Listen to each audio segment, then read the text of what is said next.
Live from the BiffNet Studios World Headquarters in Spring, Texas, it's Barry on Deck, hosted by former ESPN Houston radio host and stand-up comedian Barry Laminack, starring Oliver the Cat.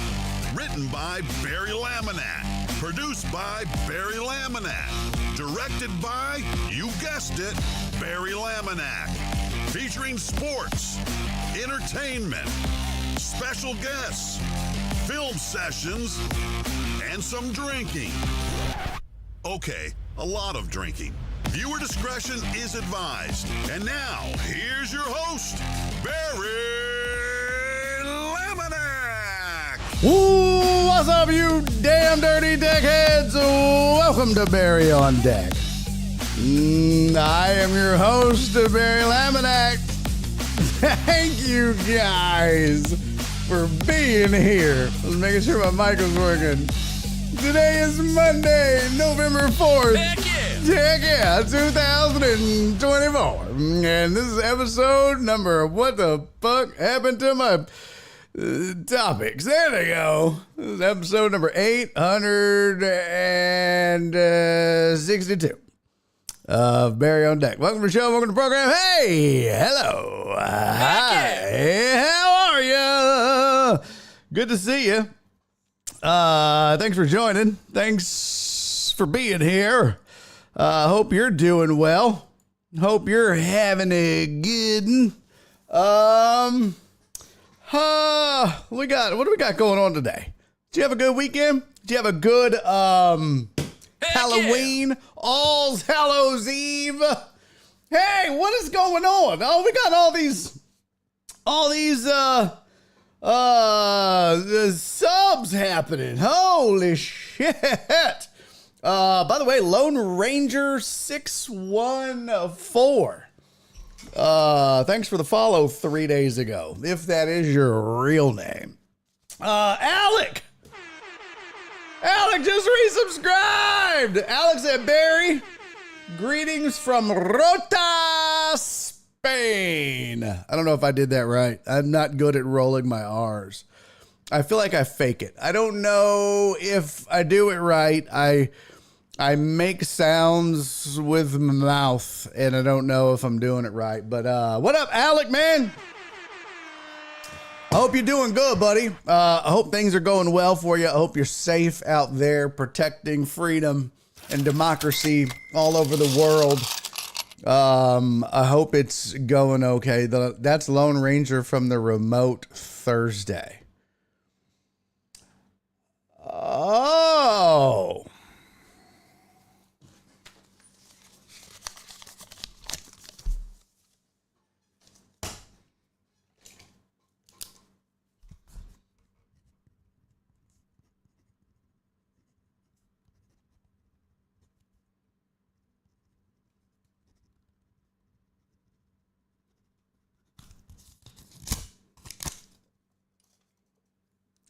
We need to talk about that guy.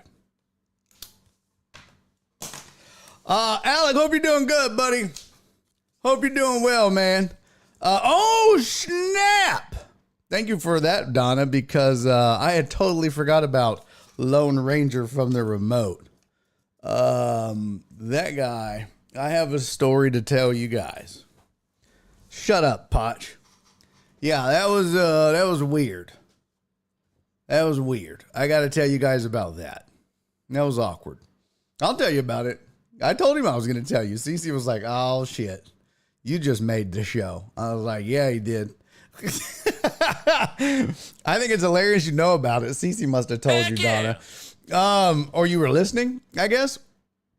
But it got weird. It got a little awk, to say the least. Let's see. Rota is by Cadiz, never nice. Southern part of Spain is rich in Islamic history and architecture. Oh, never nice. Oh, very nice. Oh, I was like, never nice. Damn. Oh, wow. Alec, what did you get? Alex, I got my first tattoo here in Spain. Finally overcame my fear of tattoos. Time for more. Yeah, once you get one, bro, it's a little addicting. I have just the one. I got it in honor of my dad. By the way, you can see all my my cuts. Your boy was busy doing manly shit around the house this weekend.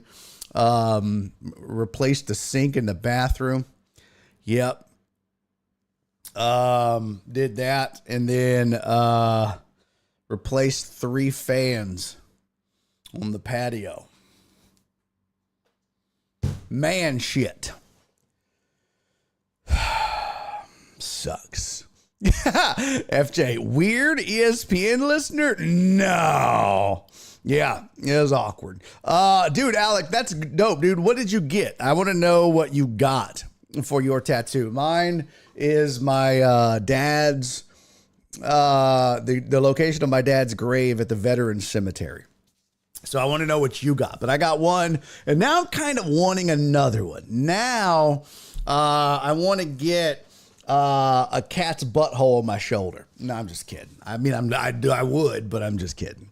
It was a matching tattoo with my friend. That's dope, man. Did you guys get like a left testicle and then he got like a right testicle? And then when you stand shoulder to shoulder, it just makes like a big dong with the test. No? Okay. Alec, thank you for the sub, dude. I really appreciate it, man. 14 months. You're a badass. And thank you for fighting for our democracy and freedom. We all appreciate it. Potch, thank you for resubscribing for 33 months, man. Look at us growing old together. We are getting old. You're getting fat too, but I'm getting old. But I'm staying sexy. Donna, thank you for resubscribing for 30 months. Never mind what that says. Donna's been subscribed for longer than 30 months. Forget that stupid shit. Hype train has begun.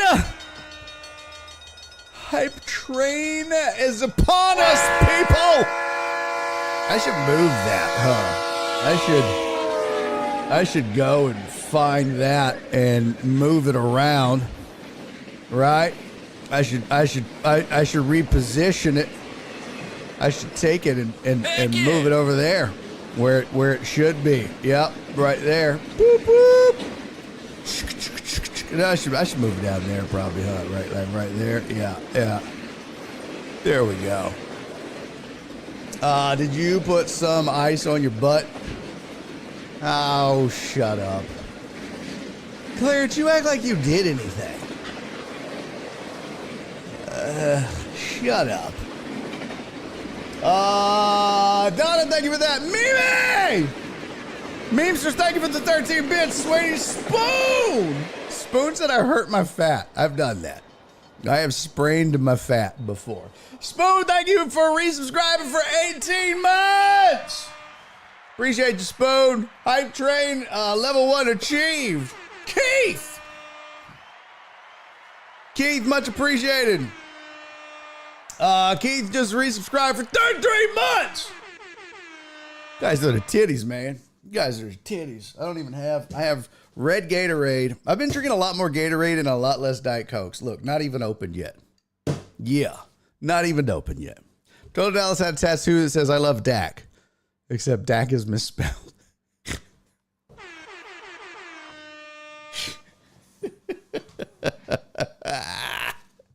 Oh, we are off and running on a Monday, people. Yes. We have a lot of stuff to do today. And we have added to it thanks to Donna. Our sweet, sweet Donna has reminded me about an incident that took place at Nick's place. For those of you that missed it, I filled in on ESPN 97.5 with my boy Joe Heartthrob. Sir, thank you for the 35 bits, my friend. Much appreciated, buddy. Hope you're doing well up there in the land of Jesus and tornadoes. That's a Bible Belt, right? Yep. Hype train complete. Level 2, 53%. Your community contributed a total of 5 subs, 48 bits. Thank you, guys. Double salute. All right, my whole chin just shook right there. That's crazy. If you're not doing a shot, can we at least get an ASMR Diet Coke? When I open it, yeah, we'll do that. We can do that. We could do that for sure. 100%. 100%. I downloaded a bunch of videos for us. Oh, okay. This is, yep, I know what this one is. I'll do _1. Yep. And _2. I just needed to change some of these here. Names, _3 says it's easier to find. 4. I have a bunch of videos, actually. I be looking. Throughout the weekend, I save videos. When I come across them on social media, I send them to myself. I email them to my Gmail so that I can download them for the show. 'Tis what I do so that we can watch them together again. I mean, I've seen them, but maybe you have. I don't know. I don't presume to know what you've seen and what you haven't. But I do go out and grab them so that we have something to watch. Videos are fun. I'm obsessed with Jameis Winston videos. I'm not going to lie. I'm kind of obsessed with Jameis Winston right now. He's a lot of fun. I'm on like this Jameis Winston kick, and I think that my algorithm knows that because it just keeps kicking me new Jameis Winston videos nonstop. And I'm here for it, actually. I don't mind it. I don't mind it at all. I'm good with it. What is this? Oh, okay, that's what that was. All right, got that. That's the best Halloween costume. Yep, got that. Yep, okay, got that. Yep, got that. Yeah. All right, cool. So we got stuff to do. Week 8 NFL. Week 9 college football. I hate to be the guy that says I told you so, but I told you so. I mean, I feel like I tell you so a lot, and nobody ever listens to me. Never. I tell you guys all the time things about sports that you people just refuse to believe me on. You don't want to listen, and that's okay. But once again, your boy was right. The Aggies shit the bed. I told you after their big win, they had that big win against LSU, I told you what was going to happen. I said inevitably what happens with the Aggies, and this was before the LSU game, I said they'll probably beat LSU, but then what they'll do is they'll lose a game to a team they shouldn't lose to. So I said what'll probably happen is they'll beat LSU, and then the next week they'll lose to South Carolina.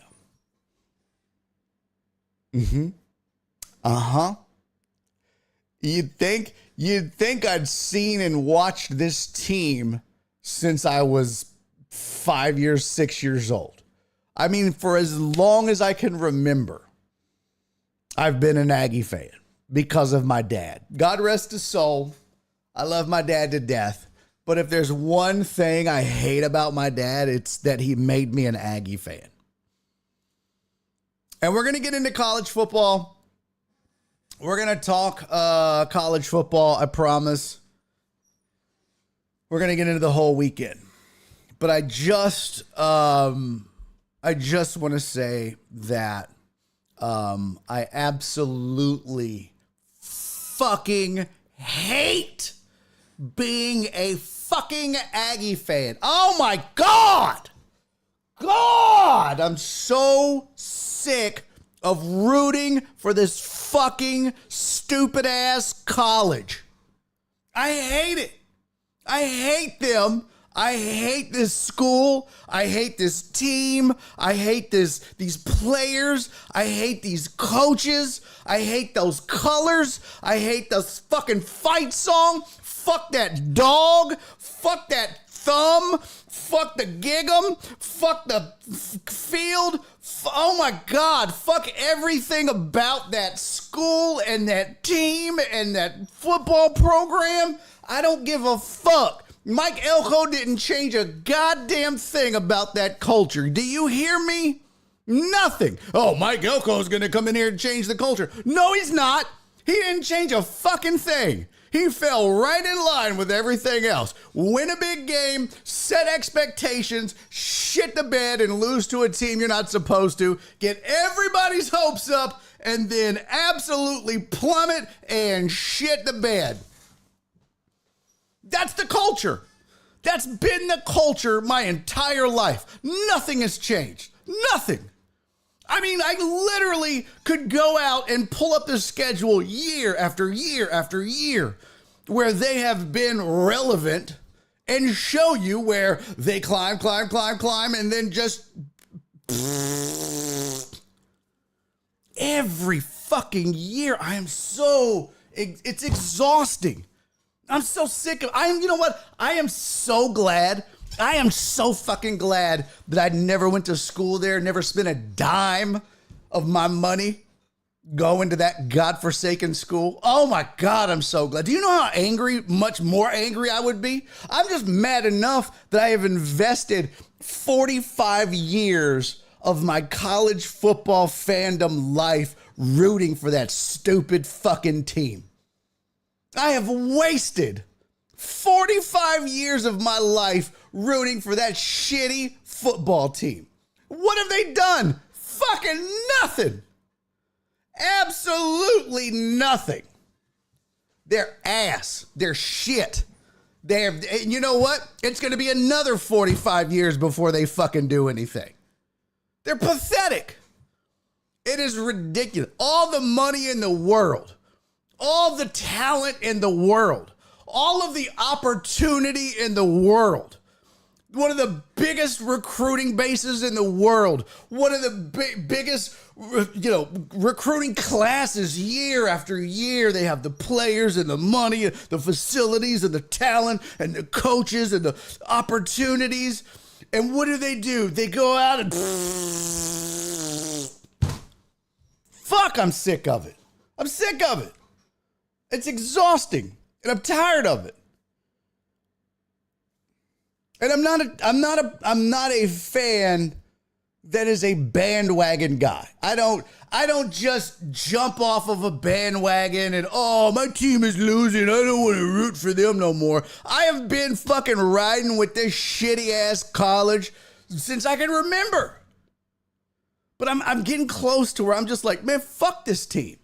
Fuck this team. I'm just not going to have a college team. I went to Lone Star, for fuck's sake. I don't have to root for anybody. But every year, why? Why? I have no allegiance to this team other than the fact that I've been just my whole life. That's it. Why do I do this? I hate it. I hate them. You know what I hope? I hope that there's a scandal so big that rocks the university that the governor and the president have to step in and shut the son of a bitch down. Just shut the whole fucking school down and it goes away. It would save me years of heartache and misery. Just shut the whole fucking school down. Shut it down. Make it go away. Make the bad man stop, mama. Make it stop. Sick of this fucking school. Every goddamn, they go out, they spend $1 billion on Jimbo Fisher. What does he do? Fucking nothing. Nothing. Every goddamn year, no matter who they get to coach, to play, they have a goddamn Heisman Trophy winner in Johnny Manziel. He does ass nothing. What national championship? The one they made up from the 30s? Oh, I'm so fucking sick of this team. Their colors are ugly.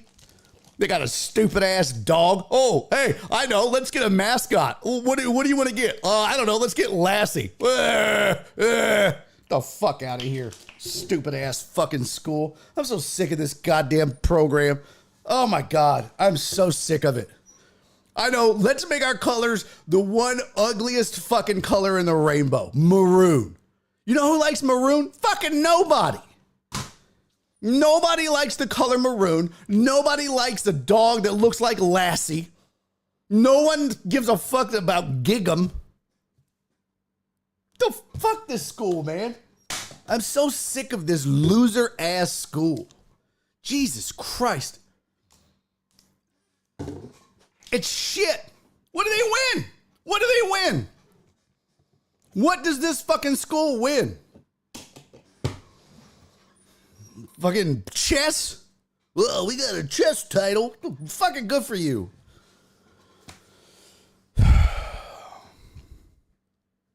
Fuck.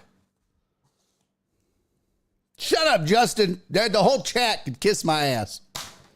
The whole chat.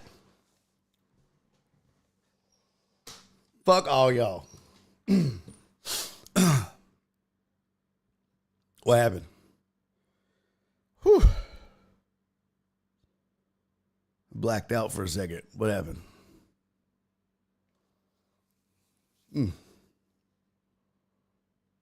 Did we, did the show start? What happened? Oh, man. Whew. Last thing I remember, there was a hype train and then I blacked out and then, I just woke up and the chat's going fucking 100 miles an hour. What did I miss? Did I miss anything? Whew, man. Why am I sweating? Oh, God. It's hot in here. Boy, what happened? Oh, man. Whew. All right. We have a lot to get to today on this fine program. Hope you guys had a good Halloween. I got to tell you, real quick, I do want to say,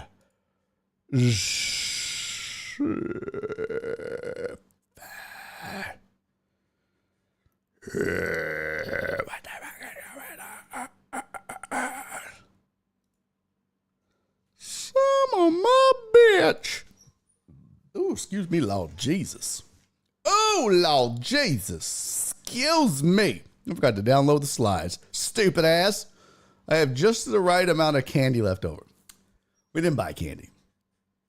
We don't do trick-or-treating at this house or in this funky ass neighborhood. They do it so stupid in this neighborhood. First of all,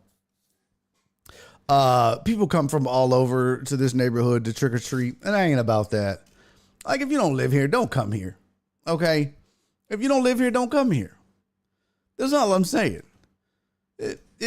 I feel like trick-or-treating is a regional activity. Like, trick-or-treating should be confined to your neighborhood. Don't be going to other people's neighborhoods to trick-or-treat. I think that's some bullshit. All right? Now, you know, I don't really have a problem with older kids trick-or-treating as long as they're respectful about it. You know what I mean? Don't just be walking up onto the fucking porch and then just being like, no, bitch, say it. Say it. Your old ass can dress up. Your old ass can say it. And if you ain't saying it, you ain't getting no fucking candy. And yes, Nate, I am fuck them kids. I am team fuck them kids for life. Okay.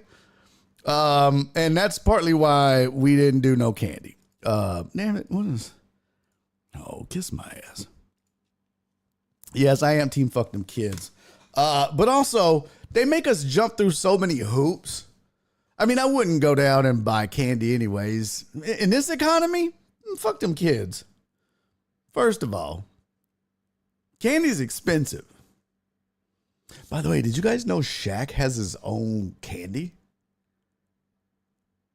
Shaq has his own gummies. And they're delicious. Not like CBD gummies. He just has his own gummies. they're good. Like, legitimately good. And Nora bought them. Because I'm like, I've been on this Jolly Ranchers gummies kick. And I've been, I'll buy them. I don't even know how I've gotten down to 190 eating so many damn gummies, but I have. But Nora has, the other day, she bought me some more gummies, some more Jolly Ranchers gummies. But she also bought herself some Shaq gummies. I was like, what are those? Like, I ain't gonna lie. At first, let me look at the bag. Hold on. Pause. Whoop. Pause, chat. Pause. Let me get a look. Watch. What up, cat?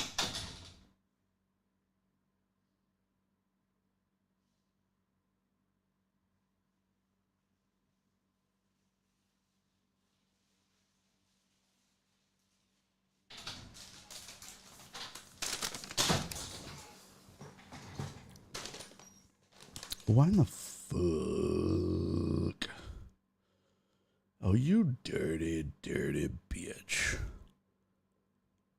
Why didn't this download? Okay. Oh, there we go. Uh-oh. And delete. Okay.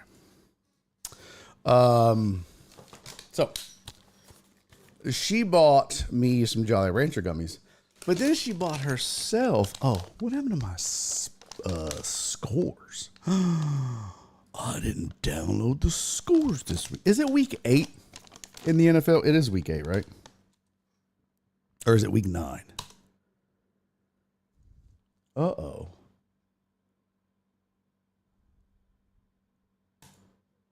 Or is it week 9? Oh shit! It's week 9, isn't it? Fuck. Man, I'm all jacked up. I'm putting it out there. Week 8, at week 9 and shit. It's week 9 and week 10. God damn it. Week 9. I didn't even tweet out the show. Week 10. Post. Oh fuck. Now what's wrong with this bullshit? Oh. Fuck, man. If it ain't one thing, it's another with these goddamn scripts and scores.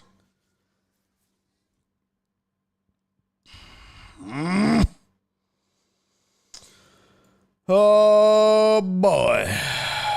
I tell you, folks, they be driving me crazy. You hear me? Driving me crazy. I'll have to look at it in a minute and see what the fuck is going on. Anyways, Shaq in. Focus. So Nora bought me my gummies. And then, look at that. Shaq-alicious XL gummies.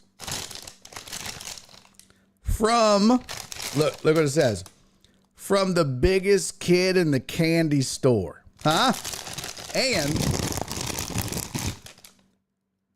it's got 3 flavors: the diesel, the big cactus, and the big shamrock. Look at that. Look at that. The big shamrock. That's the 3 flavors. A serving size is 3 pieces. So you can have one of each of those. And that's 110 calories. Yeah, and there's about 10 servings per container. They're pretty decent size, I guess. They're for a gummy, like that's a pretty big ass gummy, man. That's a pretty big ass gummy. Yeah. So, probably said 3 pieces. That's cute. Yeah, right. Like that's like when they tell you an Oreos. Oh. Hey, what up, Black Sheep? 3 Oreos is a certain bitch. More like 1 row. 3 Oreos. How many rows? I'm not opening Oreos unless I eat a row. Okay. What up, Dre? Who else did I see? I saw, you know what? You know who I saw early? Hold up. You know who I saw early? I bet she left already. She was like, fuck him. I saw a bunch of people early. But where did she go? Where'd she go? Connie, are you still here, Connie, or did you bail? Connie already left. She's like, screw him. But everybody got it. Black Sheep was in early. Damn, Black Sheep was super early. That's what's up. A lot of folks was in early. Alec was in early. Who else got in early today? That's usually not here or here early. Clarence was actually early today too. That's usually not a thing he does. I saw Jenny's mom pop in. I don't know why I sound like Slim Black. You gonna eat them daters? Mimi was in early too. What up, Mimi? What up, Walt? John Dorier, what's up, pimpin'? Jared, UH had a big win. You can jump on the Cougar wagon. No. I can't do it. I can't. Penn State disappointed everyone. Yeah. I mean, that's not really surprising either. That's not really surprising. The same teams disappoint every year. It's the same teams. Notre Dame, Penn State, Texas A&M. I mean, it's the same ones every year. Damn, Jenny's getting in early. Mom, you're 15 minutes early. It's the same teams every year that disappoints. Every single year. It's just, it's annoying. It's so fucking annoying. All right, we got a shit ton to get to. So let's get rolling. Here's what we're going to do. Jenny's mom's going to join me at 3:15. So before we do that, and I don't want to get too hot and heavy into too many headlines and not be able to get out and do that. So we're going to get to the headlines after Jenny's mom. And there's some juicy ones, Saints fans. Saints fans know what I'm talking about. Cowboy fans got some injury updates for you. Dre might have your wish. Yeah, Donald, that's where I'm going. Dre, you might have your wish. Careful what you wish for, I guess. So we've got your headlines for you. We'll get into that. A couple of injury updates, and then I have a bunch of videos for you. Some from college football, some from the NFL, some from our man Jameis Winston, and one of them, a fantastic celebration from the world of college football that was poo-pooed upon. And he got in big time trouble in the college football world. But then they went ahead and it carried over into the pros, and now they're doing it in the pros. And you'll just have to see it. It was pretty hilarious, pretty fun, and good times. So we'll get into that. What? Is Jenny short for anything? Like Jennifer? No, just Jenny. Barry's beard is full length. No shave November. Oh, fuck. I forgot to start the shave. Like, I forgot to go bald, so. I mean, it's not like it's. Yeah. This is. I think I shaved October 31st or 30th, so. It's like an extra day. Don't be mad. But yeah, it sucks. I can't shave the rest of the month. Sucks. Hate it. That's another thing that's going to suck all month. Back to that bullshit. But for a good cause. Dre said Falcons made me money yesterday. Okay. That's cool. Real quick, before we get into my story from October 33rd, before we get into my story from the remote that I did with ESPN Radio on Thursday. It's Thursday? Yeah, it's Thursday. Here's the best Halloween costume I saw. It was online, but it's still the best I saw. This dude deserves. He should win some sort of prize. Let's see. I mean, he absolutely should win some sort of prize. Hold on. Let me cue it up for you. There we go. Here we go. Check it out.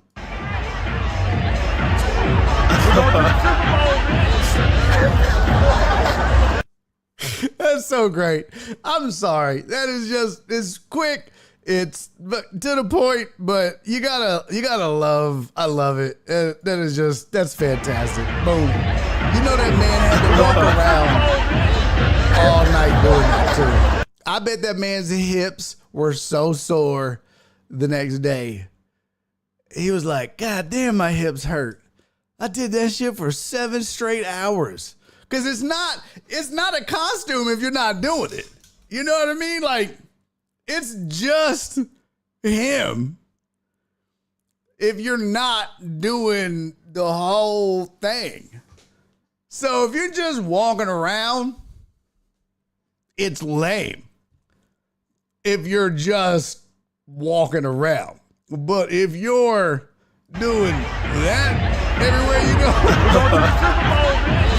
here's somebody in the background, they go, we're going to the Super Bowl, bitch. Well, not anymore. He gone. So we'll get to it. But yeah, I saw that. I was like, oh, that's fantastic. That's fantastic. Why would you sack him, Total Dallas, you sensitive hoe? Why are you so sensitive, Total Dallas? For fuck's sake, it's a fucking football. It's a Halloween costume. It's not like, bro, there's nothing disrespectful about it. He's just, oh God. Oh God.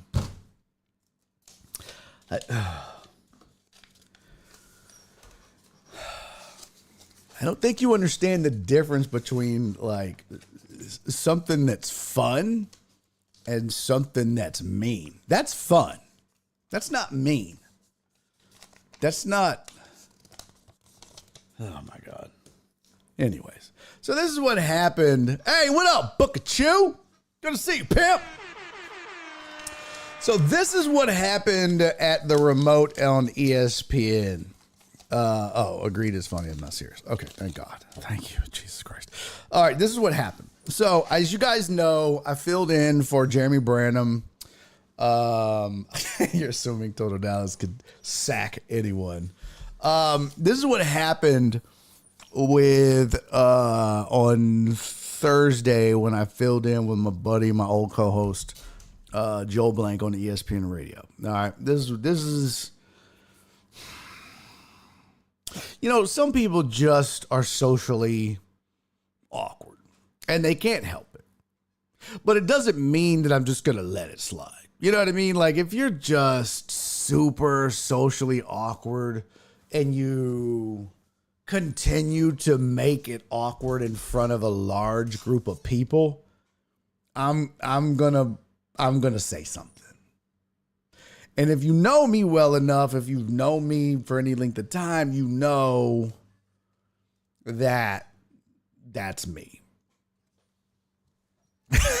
Black Sheep said, me? You talking about me? Yo, what up, Chew? Chew said real quick, do you use Streamlabs or StreamYard? No, sir. I use vMix. I use vMix to do all my streaming. I've been using vMix for gosh. I started on Ecamm Live on my laptop. and because I was on a Mac. And then I moved to a streaming PC and vMix. So that's what I use now. Do they have affiliate link, Barry? I don't know. That's a good question. I don't even know if they have an affiliate link. That's a good question. Let me see. Do they have like a become an affiliate? Find a reseller. vMix for churches. It's expensive. I'm not gonna lie. It's not cheap. Let's see. Supported hardware features. Contact us. Events, logos, partners, resell. Let's see. Partners, resellers, streaming partners, hardware partners, software partners, resellers. Nope. I don't. It doesn't look like they have. Let's see. Hold on. Let me just type in vMix affiliate program. Nope. Yeah. Do you offer? We are currently not taking any additional resellers at this time. Yeah. So no, they don't have one. But it is a tad pricey. And it's pretty complex. So, but man, once you learn it and once you get the hang of it, I mean, there's nothing you can't do. Like all of this stuff over here on the right that you see with the today's headlines. This is something new that I've done, but it's all done through scripting. But yeah, I can kind of bounce through my topics and all that can be done, and it's all done through scripting. There's just a ton of stuff you can do. It's kind of limitless, really. I mean, it's got so much it's now integrated with Zoom if you want to bring on guests, but I use vMix Call. Like I'll have my mom usually joins me every Monday. She'll be joining in 5 minutes. She uses vMix Call, and it's super simple to bring people in and have guests.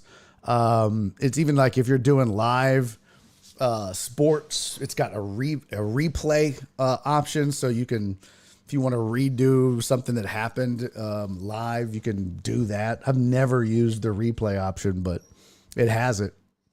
I don't even know, where's the cost. Hold on.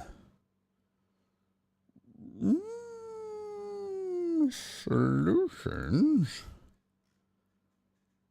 I don't even know what the dog do. I don't even know. I want to say, hold on. vMix 27. That's the latest. And they have a free 60-day trial, like the full-blown version. But that's how they get you, too, is you get hooked on the full-blown version. Because it can do everything. And then you get used to that. Then you're like, fuck, I need all that.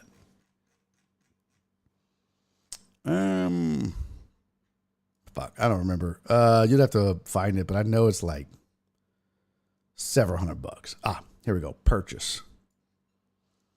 So vMix Basic is $60, and you get 4 inputs, which is not a lot, and 1 overlay channel. And an overlay channel is like when I do from the chat, like if I use this, that's an overlay. When I just put your thing up on there, that's an overlay. If I do, it's a hype train, that's an overlay. If I do, hey, check out my Patreon, that's an overlay.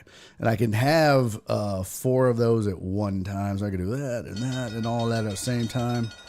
That's 4 overlays that I can do at once. And you can stack them like it's crazy. But yeah, so the HD version is $350. The 4K version is $700, and the Pro version is $1,200. And each of them gives you different things. I think I'm on. And Focus Chew for asking how the sausage is made.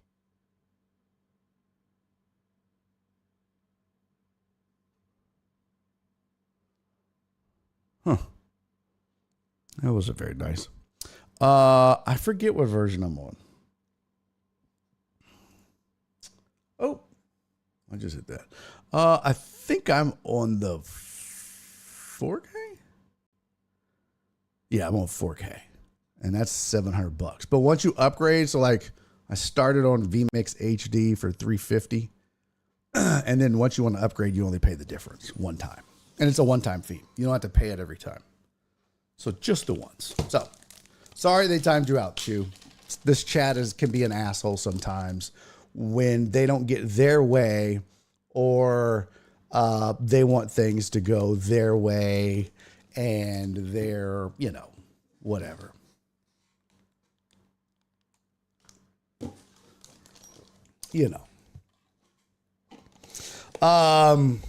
So that's how it goes. They're just, the chat has to constantly have, their way. I mean, God forbid I get to talk about something that interests me every once in a while.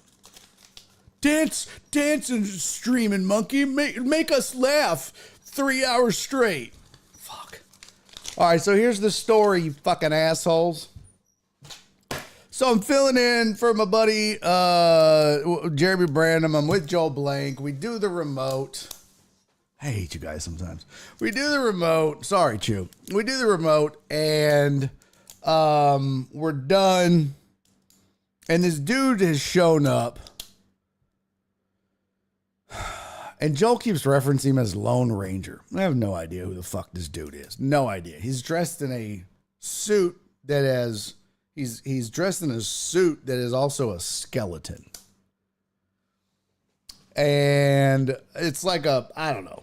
It's fucking weird. Like it's a black suit, but it's got skeleton bones on it. It's fucking, it's weird, right? It's Halloween. It's whatever.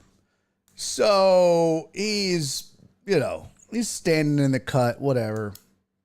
Show gets over.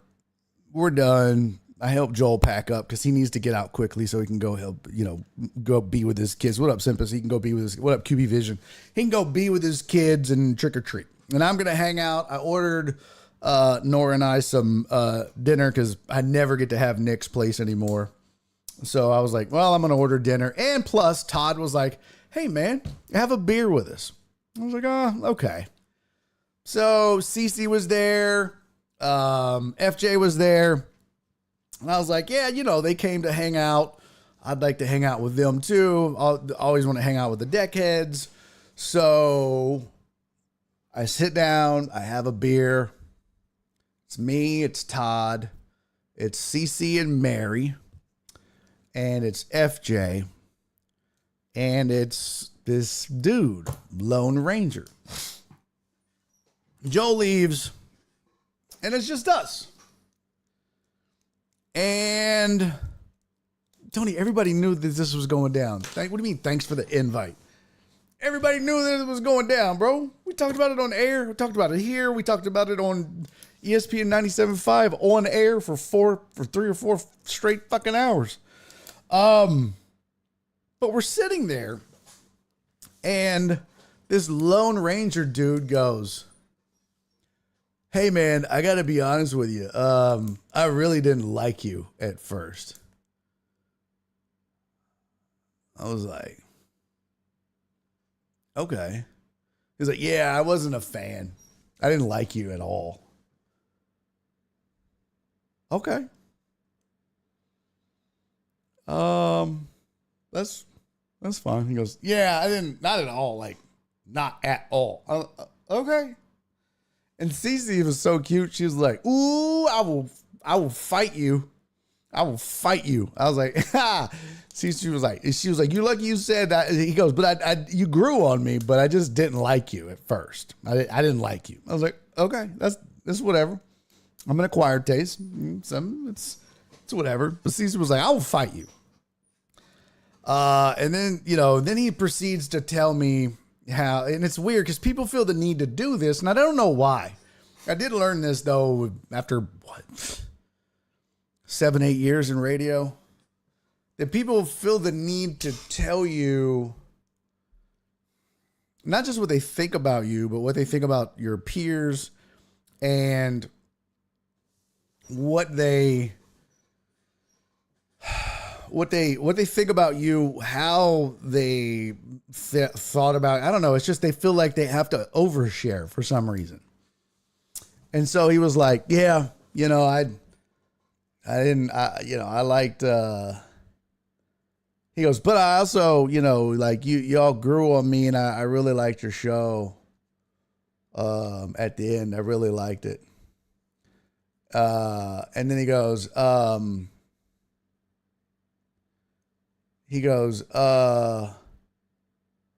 in fact, I don't like Jeremy and Joel. I don't like them. And so for those of you that don't know, Jeremy and Joel are the current show that's on Drive Time right now. And I was like, okay. He was like, yeah, you and Joel are better. Jeremy's a bully, and Joel is, just you and Joel are better. I was like, bro, it's fine. It's no big deal. QB Vision, I'm in Texas.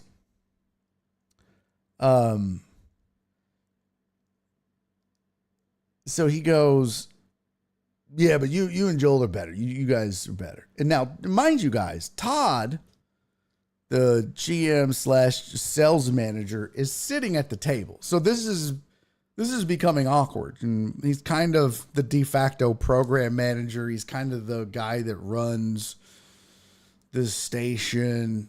And so it's kind of weird that this guy is saying this stuff in front of the Todd, of the GM / sales manager of the station, when I'm basically a substitute teacher. I'm filling in for the day.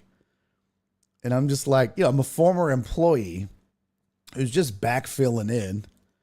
I've been invited to just hang out and have a beer and just chill. And I'm like, man, this is weird as fuck. And so the guy's just like, yeah, you and Joel are better. Jeremy's bleh, bleh. And he's just going on. And then he starts telling me about, I really like Charlie Palillo. I was like, yeah, I was a big Palillo fan. I used to defend Charlie all the time. People would hate on him. And I was like, yeah, I like Charlie a lot. He goes, yeah, I liked him a lot. I like Charlie and Josh Ennis. Those are my two favorite guys. I was like, well, yeah, I don't know what to tell you about that. And so we were joking. Well, then he gets up and he goes and he sits down in front of me. At this time, he was sitting on the other side of Cece. So now he comes and sits in front of me at the table. And for some of you that don't know, I spent 7 years on ESPN radio here in Houston. I was laid off during COVID. And that's when I started this show. I've been doing this since May of 2020. So then he starts, I forget, God, I wish I could remember what he says. Then he says, oh, fuck, what did he say? Yeah, well, Josh just destroyed and shit on Charlie when they were at 790, so I don't know how they had a crossover fan base. It's very weird. So then he says something about, he makes an unemployed joke to me. He says something about, well, you've got time, you're unemployed. And I was like, I just let it slide. I was like, I'm not going to say anything, because I can tell that he is socially, he's not altogether there. You know what I mean? Like, he's not, I'll be honest. I kind of feel like the guy might be on the spectrum. If I'm being honest, I get spectrum vibes. In my mind, he's given spectrum. as the kids would say. I'm like, what the fuck is up with this dude, man? And that's what I really wanted to say. Like, bro, are you on the fucking spectrum? What is wrong with you, man? But he just, I mean, long story short, I don't even remember exactly what this fucking dude said. But he just kept making unemployed jokes. And he made a joke about me not having a job. And then he made a joke about me not being in radio. And then he made a joke about me not, I don't remember. And I basically looked at him and I was like, man, I said, let me tell you something, bro. I don't know who the fuck you think you are, but if you think I'm just going to sit here and let you keep making these fucking jokes, you've lost your fucking mind. Your social skills are a fucking zero, and so are you. And he was like, I was like, you got a lot of fucking nerve to sit across this table from me and keep saying this shit. What kind of a fucking weirdo are you?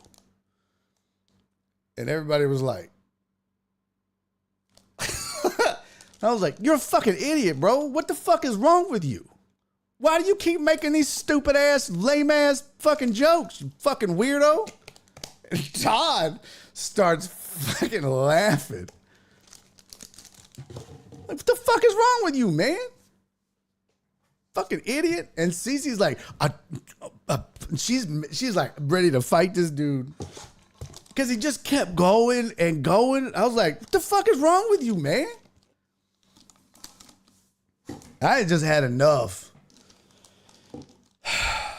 And it was like, bro, like, okay, like you made one little, unemployed joke. I let it go. Then he did another one. And it was just like, okay, man, look, I had enough of this bullshit. Like, motherfucker, you over here acting like I'm homeless and shit, bitch. Like, so I just had enough and called him out, and I had to get a little ignorant with it. And I don't even remember what the fuck I said. I really don't. I don't remember exactly what I said. I don't remember exactly what he said. All I remember is I called him out and said a lot of nasty shit out loud. Todd started laughing. Cece was ready to fight him, and then he was like, didn't know what to do. He was just like, oh, I'm really sorry. I was like, yeah, you should be, motherfucker. Like, what the fuck is wrong with you? Fuck. That's some weird shit, bro. Fucking do that shit. And then he just kept apologizing. I'm sorry. I'm sorry. I was like, man, I don't need your apology, man. Fuck. It's weird, dude. It's weird. Spoon. Shut up, Spoon. No, we didn't fight. No. I'm not going to fight some dude at a radio station event that I just worked at. Come on now. That's crazy. No, we didn't fight. I can't spell today. That's funny. I did not black out, but I was like, you know what? I kind of let it go. And then I was just like, you know what, man? Now fuck it, I don't work here. You know what I mean? I was like, yep. Fuck this dude. I've had enough of this shit. So, all right, we got to get my favorite person in the whole wide world on this show. She's been waiting patiently in the wings, and it is time, ladies and gentlemen, for my favorite part of this show every single week. She joins me every single week, Mondays at 3:15. I went a little over with the story, and part of that's my fault. Shut up, Spoon. Part of that's Book of Chew's fault, and part of that's that weirdo's fault for making me drag the story out. But, ladies and gentlemen, joining me like she does every single week, the greatest woman in the world, the most beautifulest woman in the world, and the smartest woman in the world. Ladies and gentlemen, Jenny's mom. Mother dear, how are you? I'm fine. How was that for an intro? I'm just sitting here cracking up at you. That fucking dude. You're a little mad at those Aggies, too. Just a little bit. God, Mom. I'm so sick of rooting for that fucking team. I swear to God. Oh, now you know how I feel. Hey, it's kind of like rooting for the U of H football team. However, they did win a big game. Yeah. What's up with that? How'd that happen? I They were don't down know. like what, 10 or 17 with Yeah, like something like I 6 was or 10 to go or something like that. yeah, I know. Couldn't I think believe it. it was pretty cool. Last time it's been like 2-3 weeks since I've been here, hadn't it? Before I went on the cruise. Yeah, how was the cruise? I That's know. what how was the cruise? Oh, Barry. Was it like was this like a sex cruise? No, Barry. Okay. I trained on this cruise. Stop Oh, it. what were you training on? Was I it was like training- sexual? No, Barry. I was Okay. training realtors. Stop it. Oh, But I gotta tell you, realtors. The first night, Paul and I walked into the grill. You know, we were on the thing. We went to the grill, the big buffet to eat. And we walked in. And as we were walking in, there's a woman standing there and she goes, "Washy, washy." And I went, "Oh no, You're this is like, like "Fuck." deja vu. Oh, Every not this time shit we again. walked in there, washy, washy. This must be like international or something that they do this. You're like, bitch, this is not 2020, okay? I'm telling you. This is They won't not. let you in. She would not let me in unless I wash my hands. Yo, that's It doesn't matter if I hilarious. yeah, anyway. Did But you it go up was- to the it was very a- top deck? You know that's where they're topless. They're not anymore. No! So you No, went. You not tried to go this see some cruise. titties, didn't you, Mom? I tried, but no. All they have up there is a track that I said, "I walked on for tried." a mile. Mom tried to see some titties. Well, actually, it was Paul Paul wanted to Gordon, go. you know. For those of y'all that don't know, Paul's my stepdad. That's hilarious. Paul was like, let's go to the top deck and walk. And guess what was there? A track. That's it. That is hilarious, Mom. I think those are long gone. Have they gotten rid of those? Because that's been forever since I've been on a cruise, but that's the last time I Oh, went. God. Oh my God, I went up Yes. there. I've never been to a nude, whatever, beach, top of a cruise. There's never anybody hot. Nobody I hot know. ever I know. goes Some to of you a want- nude put your clothes anything. back on. It's everybody that looks like a bowl of oatmeal naked. You know what I mean? It's just, oh my God. Like, how do you have 3.5 titties, woman? Where in the fuck did you get all that titty from? Oh God. God. You know what I mean? And the dudes like, bro, you shouldn't be at a nude beach. You look like you have 2 belly buttons. Put that little dick away. Like, what is wrong with you, man? Like, Barry. it's awful. It's like, bro, like, it's the worst. Yeah, it was pretty fun. It was a good cruise though. We had a lot of You had fun. fun? but Did you gamble? Did you win anything? Not a darn thing. No. I gambled, but I didn't win anything. They didn't have very loose slots. But anyway, it was Paul. Wait. I think Paul won a Oh, little loose bit. slots. Yeah, I lost my $100. That's all I ever play with. So it was gone Do pretty you have like a fast. system? Are you like, No, all right. I have a limit. My limit was $100. So all you play is slots? Well, they had roulette. I play roulette, but the You roulette play the worst was- odds in there on both. Oh, I love roulette, but it was $2 a chip, and it was a minimum of 5 chips. And I thought, no, Two. no, carry that one. no, $10 to spend. Oh, I don't how- think so. Two. Yeah. Yeah, So I 10. didn't play roulette. I just played the slots, but it was okay. So how long were you gone? 5 nights, 6 days, 5 nights. You only took $100 for 5 nights? Well, I didn't go every night gambling, just on nights Well, when what the we fuck were, did you know. do? Was there a comedian on the cruise? Did you go watch any? There was a comedian. I Oh. wanted to tell you about. Who There was was it? comedians. Please tell me you didn't and, go and be like, my son is a comedian. No, God, Oh, no, thank I God. would not do that. Okay, good. I just went up on stage and told them. No, I'm just kidding. I said, get the hell off this stage. My son's much better than you. Get out of here. No. My son's way funnier than you. Get which out would of have been here. true. No. Who was it? Do you remember? No, God, I don't remember. The last night Were they was funny? Yeah, pretty much. Nope. That means no. I mean, you know. Oh, that But means hey, they no. got a No, pretty I'm cool telling you right gimmick. now, anytime I ask that question, were they funny? And they go, yeah, that means no. You're just not trying to be rude. You're just a Well, you polite, don't want to be wonderfully ugly sweet about woman. it. Huh? There you go. You don't want to be ugly about it. Well, I mean, that it's could be just my you son and up me. there. Ain't nobody else. There's not over 40-something people between YouTube and Twitch watching this. I Don't know. worry about it. And another Oh. 30 to 40 going to listen to it on a podcast, and another, this See? won't get over 300 views on Twitch Thank you, Barry. total. Thank you. And you're talking about new. Another 50 plus on YouTube. And I mean, there's not like 500 people are going to see this total I guess I better watch it. per episode. I mean, it's not a big deal, Mom. It's not a big deal. Just dog the not a shit big out deal of at them, all. Jenny. Dog the shit out of them, Jenny. Who was it? You don't remember who it was? No, I don't remember. It What, must have not made a big impression. Was it a man or a woman? Man, Okay. Were they black I had or him white, down- I had- Hispanic? I had it down somewhere. Were they where his name was. what ethnicity were they? I don't remember. Well, they must not be black. I don't remember. They had to be like the white ethnicity. or There's a lot of ethnicities on these what? cruises anyway.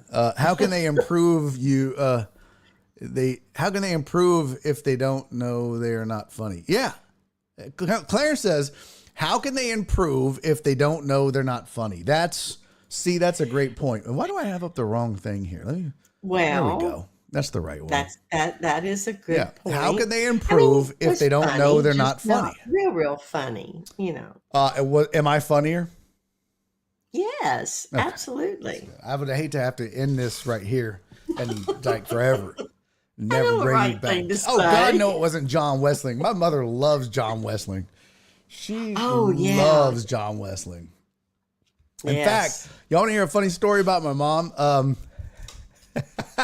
CC said, "Sorry, I'm late. I drank all the Jack Daniels in Atlanta."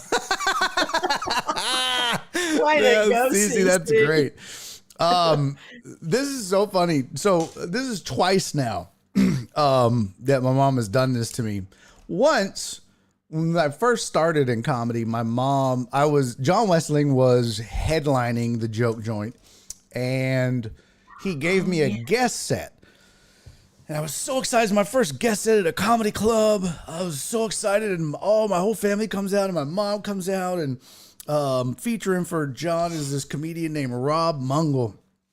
And oh my God, my mom loved Rob Mungle. She loved him. And after the show, she was like, "Oh my goodness, I loved Rob Mungle. He is my favorite comedian." Well, I other was than like, you, Mom, I'm a comedian too, but he's your favorite comedian. Okay. All right. And so literally I did a show with Rob years later, and I was like, I had to bring him on stage. I was like, well, coming to the stage next, ladies and gentlemen, this next guy is my mom's favorite comedian. Yeah. I'll give it up for Rob Mungo, everybody. Yeah. poor Yeah. And then it happened again when I headlined the Houston Improv not too long ago. I had one of my good pals, Nitra Babin, open the show. Oh, I love her. See? Rest my case. Oh, Nitra, she's my favorite comedian now. And then you had her at the Hop Scholar. Yeah. Yeah. Oh, shit. Yeah.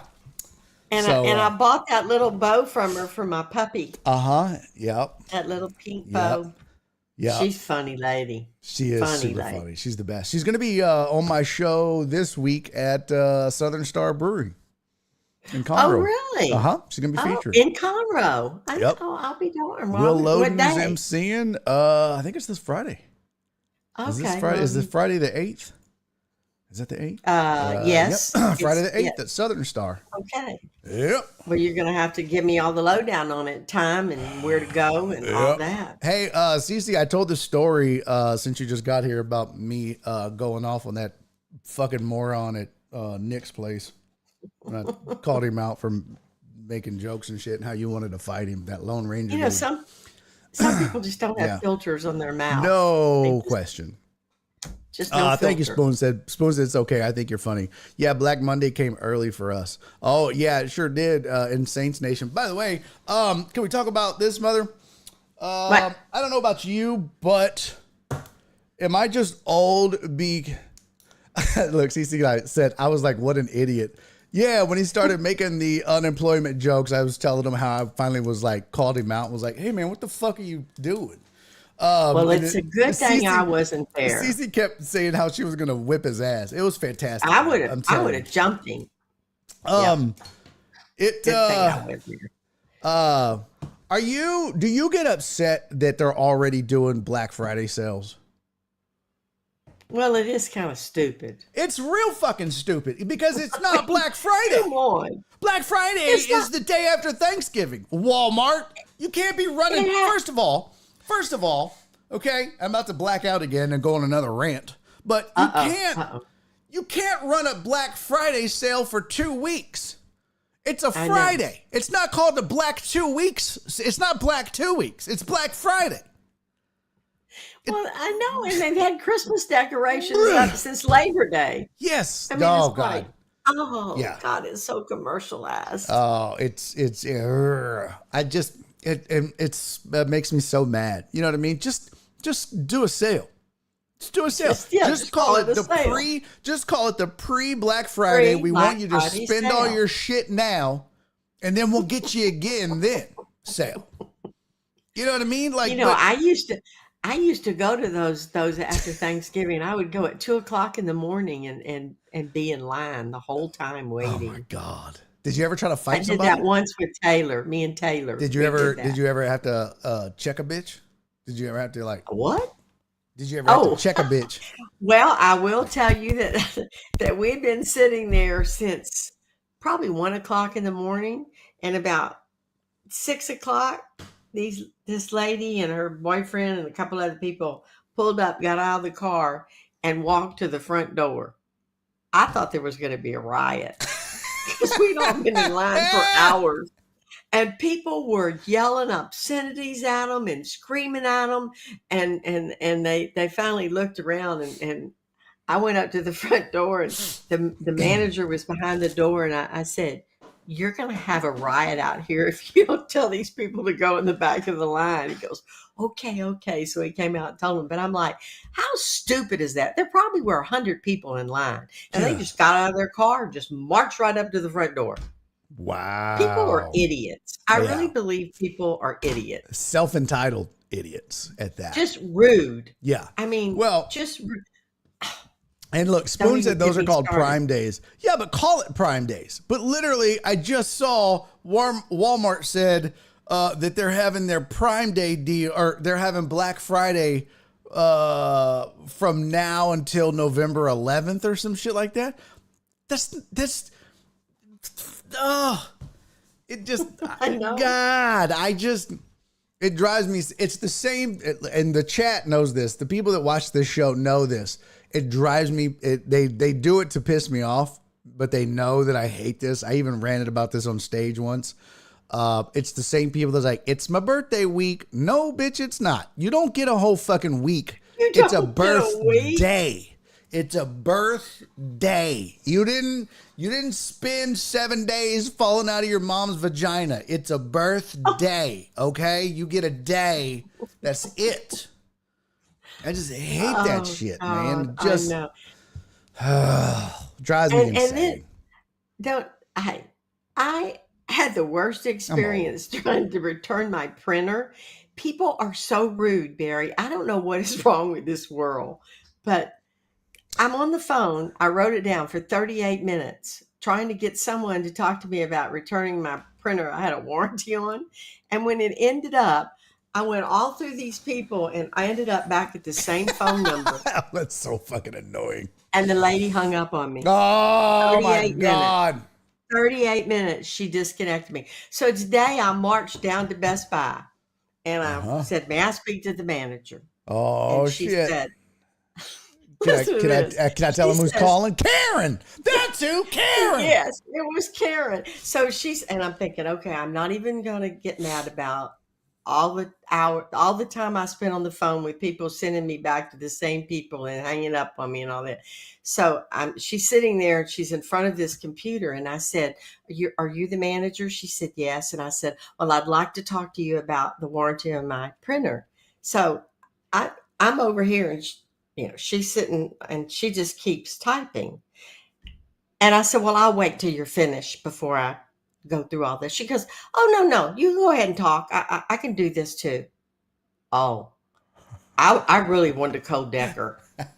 I mean, and I said, no, I think I'll wait until you can listen to me. And she goes, I can listen to you and do this at the same time. So I just stood there and I didn't say a word. I just stood there. Oh my God. So she just kept typing and kept typing. And she looked over at me and she said, are you going to tell me? And I went, no, not until you get off that computer. I mean, I was ready to just. You're just going to stand here, bitch. What is wrong with people? That is funny. This is the manager of the store. Well, did you get it resolved? Did you get it figured out? Oh yeah, she gave me a whole brand new printer. Did you have to act a fool? Did you get loud? No. That's my favorite. I didn't get loud. I like to get loud in front of everybody. And I didn't cuss and I didn't get loud. I just told her that I wasn't talking until she looked at me.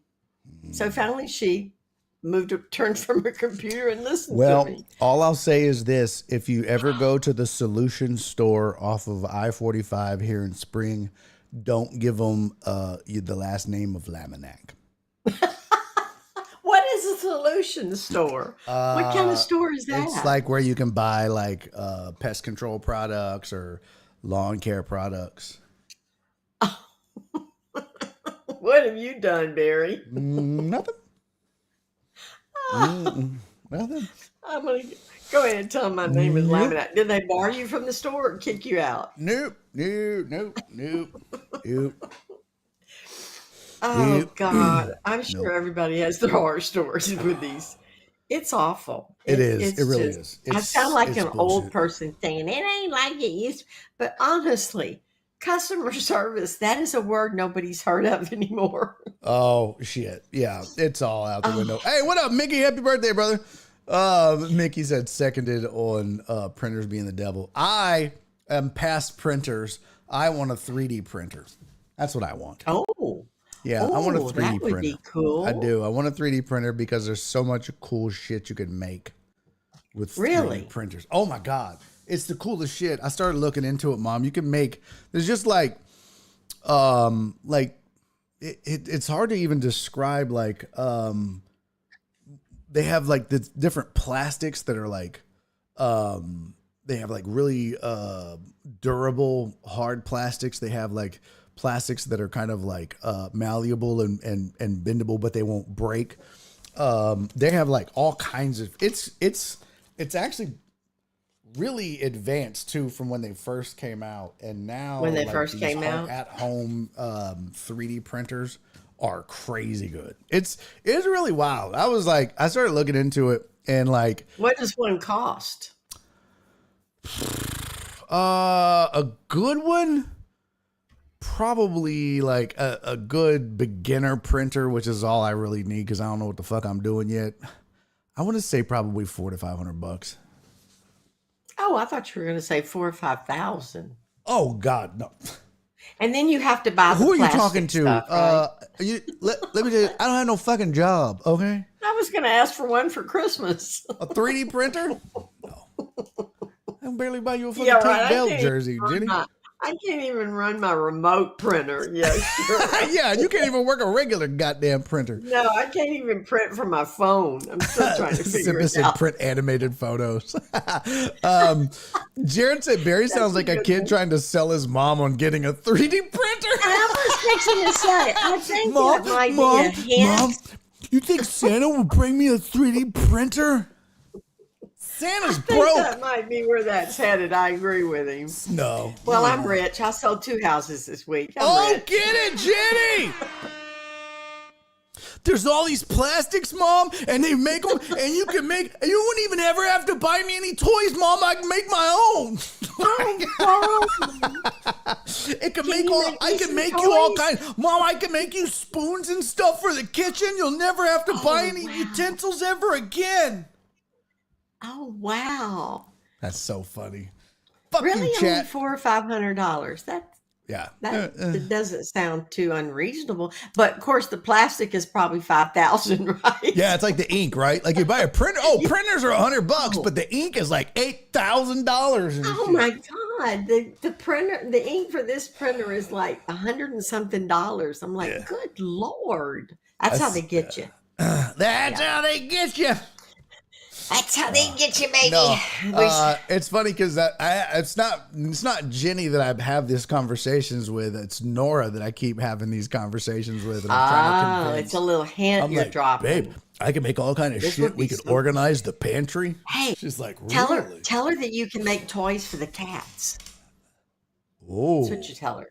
And then she'd be like, oh, yeah, that's all we need. And then they'll fucking eat them and then throw it up and shit plastic everywhere. And I'm like, oh, God. She's so right. Never mind. That's what you had that automatic vacuum cleaner for. Yeah, that's true. That's true.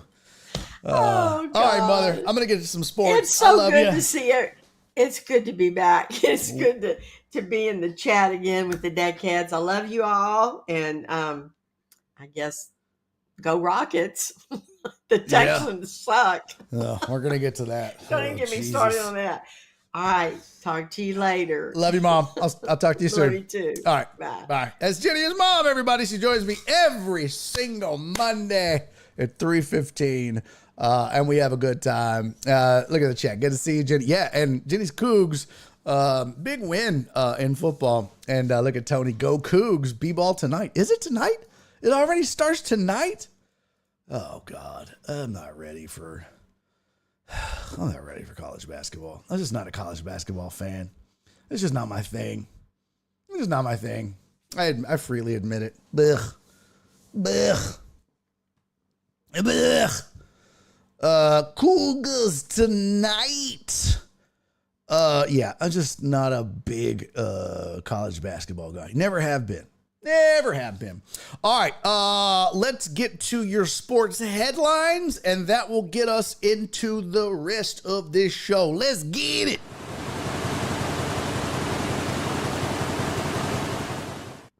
All right, here's your sports headlines for the day. Good news, Saints fans, I guess. Depends on who you talk to, huh? Saints have fired Coach Allen after 7 losses in a row. Dennis Allen, he gone. He gone, man. And they have promoted special teams coordinator Darren Rizzi to the interim coach. The Saints won their first 2 games this season and haven't won since then. And their latest loss came to the Carolina Panthers. They lost 23-22. You can't lose to the Panthers and expect to survive. Now, listen. Perry said 7 fucking losses. Now, but look, listen. Linda, listen. You guys, Perry, Amos, Clarence, who else? Who else is a Saints fan in here? Is Donna? Donna's a Saints fan. All the Saints fans were up in my business, up in my grill on this show. All up in the videos. Yeah, I'm gonna say it, Perry. I'm gonna say it. What am I going to say? What am I going to say, Perry? What am I going to say? Go ahead. What am I going to say? Huh?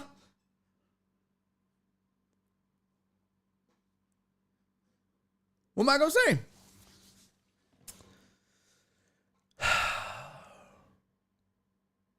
I want to know what you think I'm going to say, because I can tell you what the narrative has been since those first 2 wins. No, that's not it. No. Perry said that we thought we was the shit weeks 1 and 2. Oh, no. You absolutely had the right to be excited and think, that this, look, that's just how this works. Like, I thought y'all were this shit after weeks 1 and 2. You kidding me? The whole NFL thought the Saints were the shit after weeks 1 and 2. What I'm saying is, all I heard from you guys and really from everybody was, it's a mash unit. Everybody's hurt.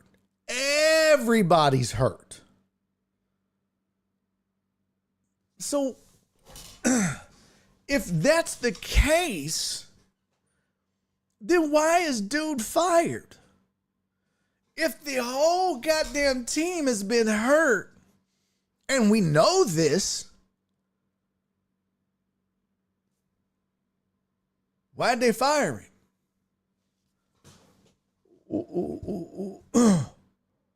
Why'd they fire him? I mean, he literally has a built-in excuse.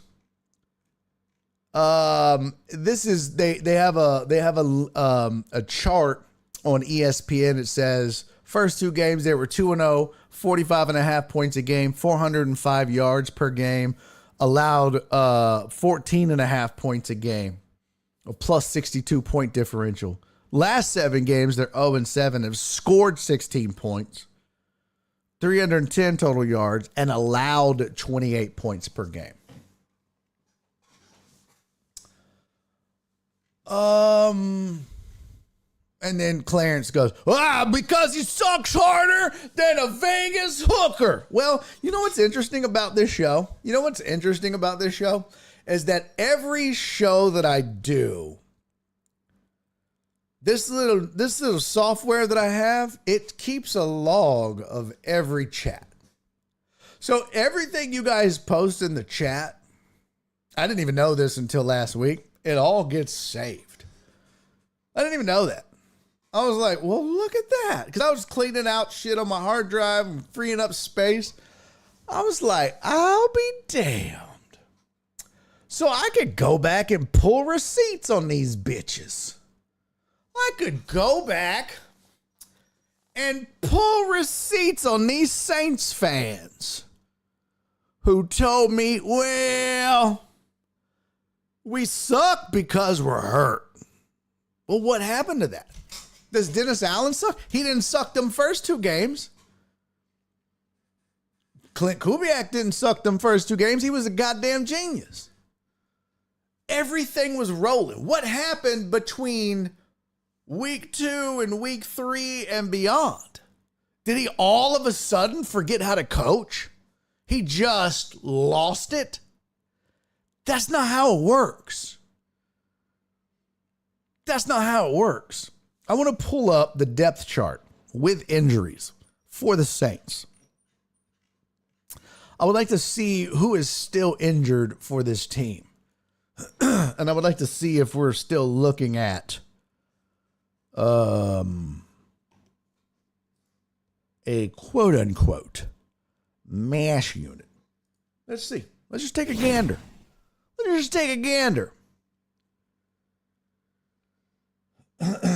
Oh, yeah. Lord, look at that.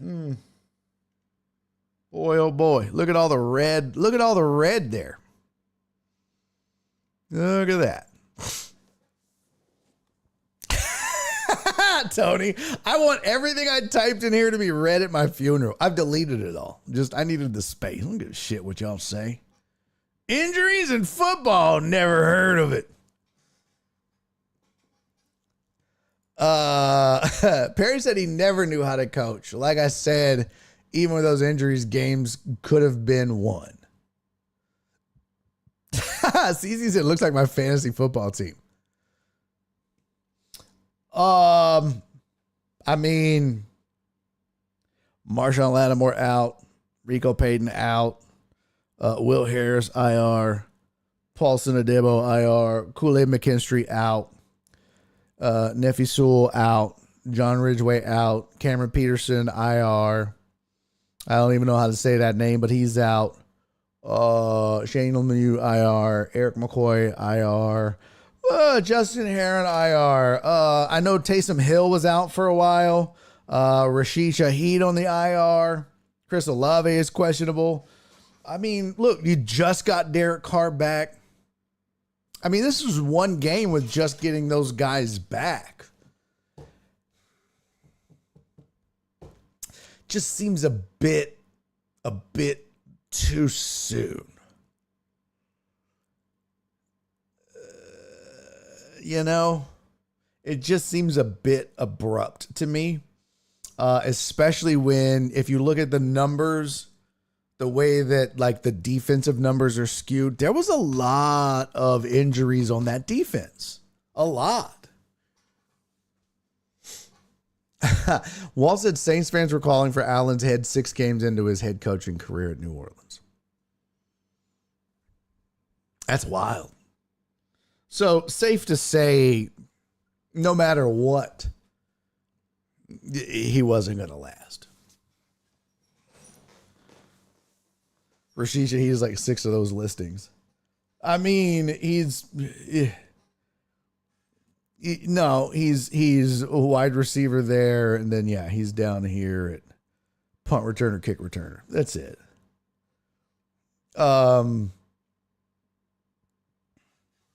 Yeah.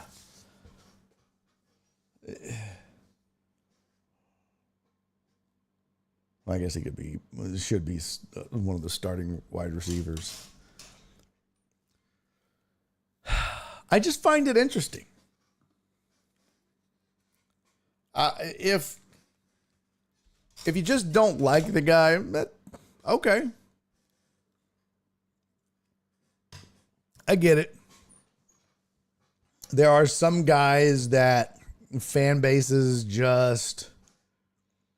there are some coaches that fan bases just want nothing to do with, right? Like they're just like, nah, not our guy. And I guess Allen was that guy for the Saints, which, okay. But were you guys saying that after 2 games? I'm just curious. And I sure would ask you for a bit of honesty.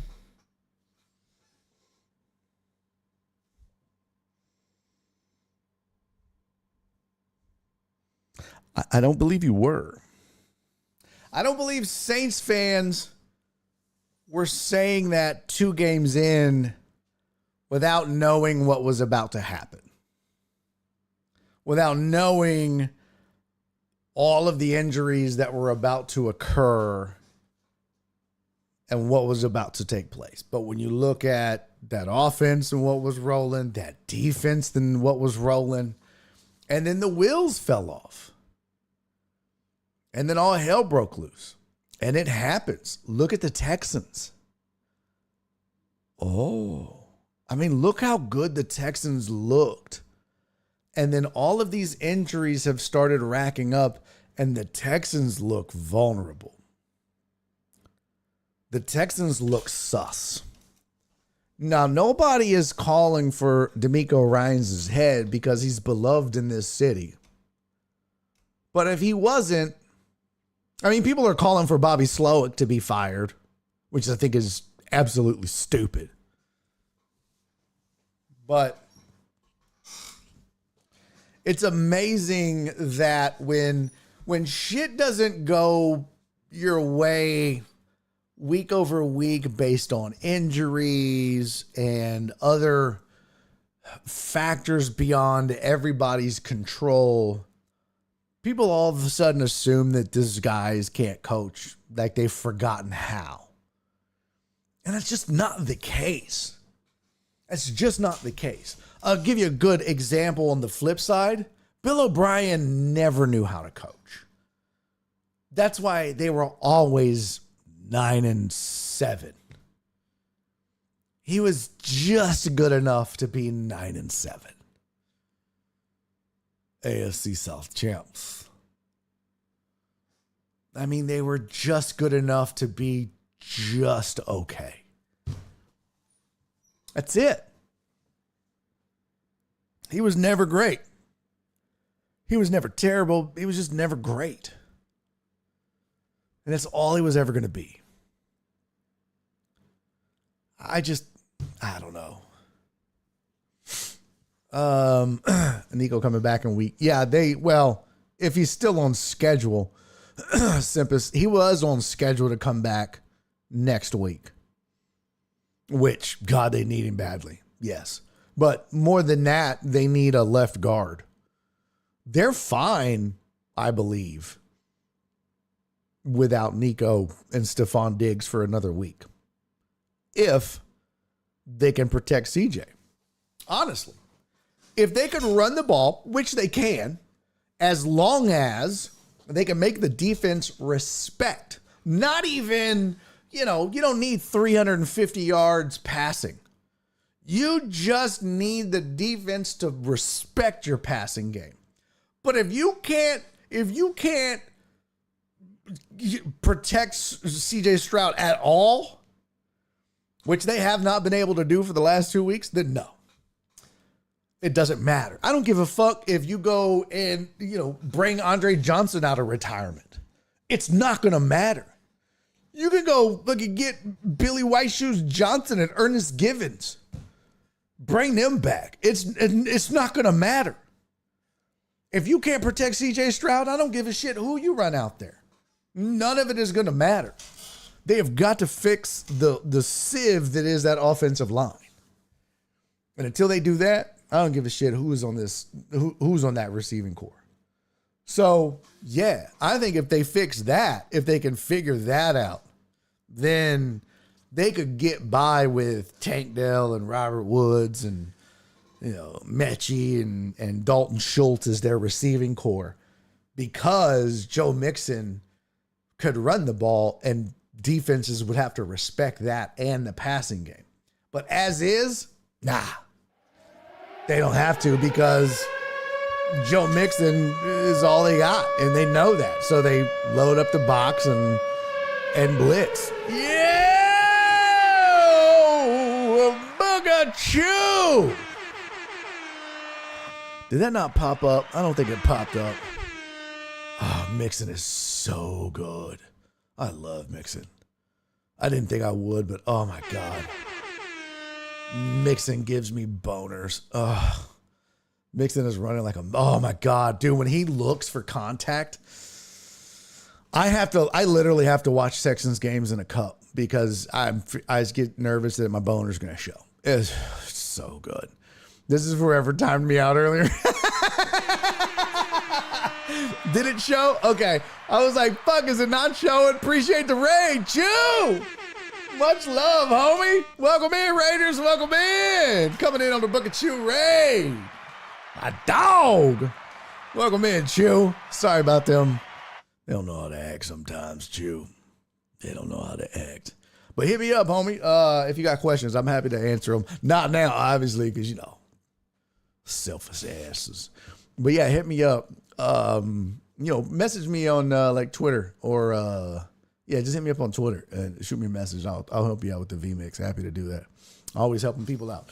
No problemos. Heck yeah! Ron! Oh, Total Dallas, thank you for the gift of sub, man. Oh shit, my buttons ain't working.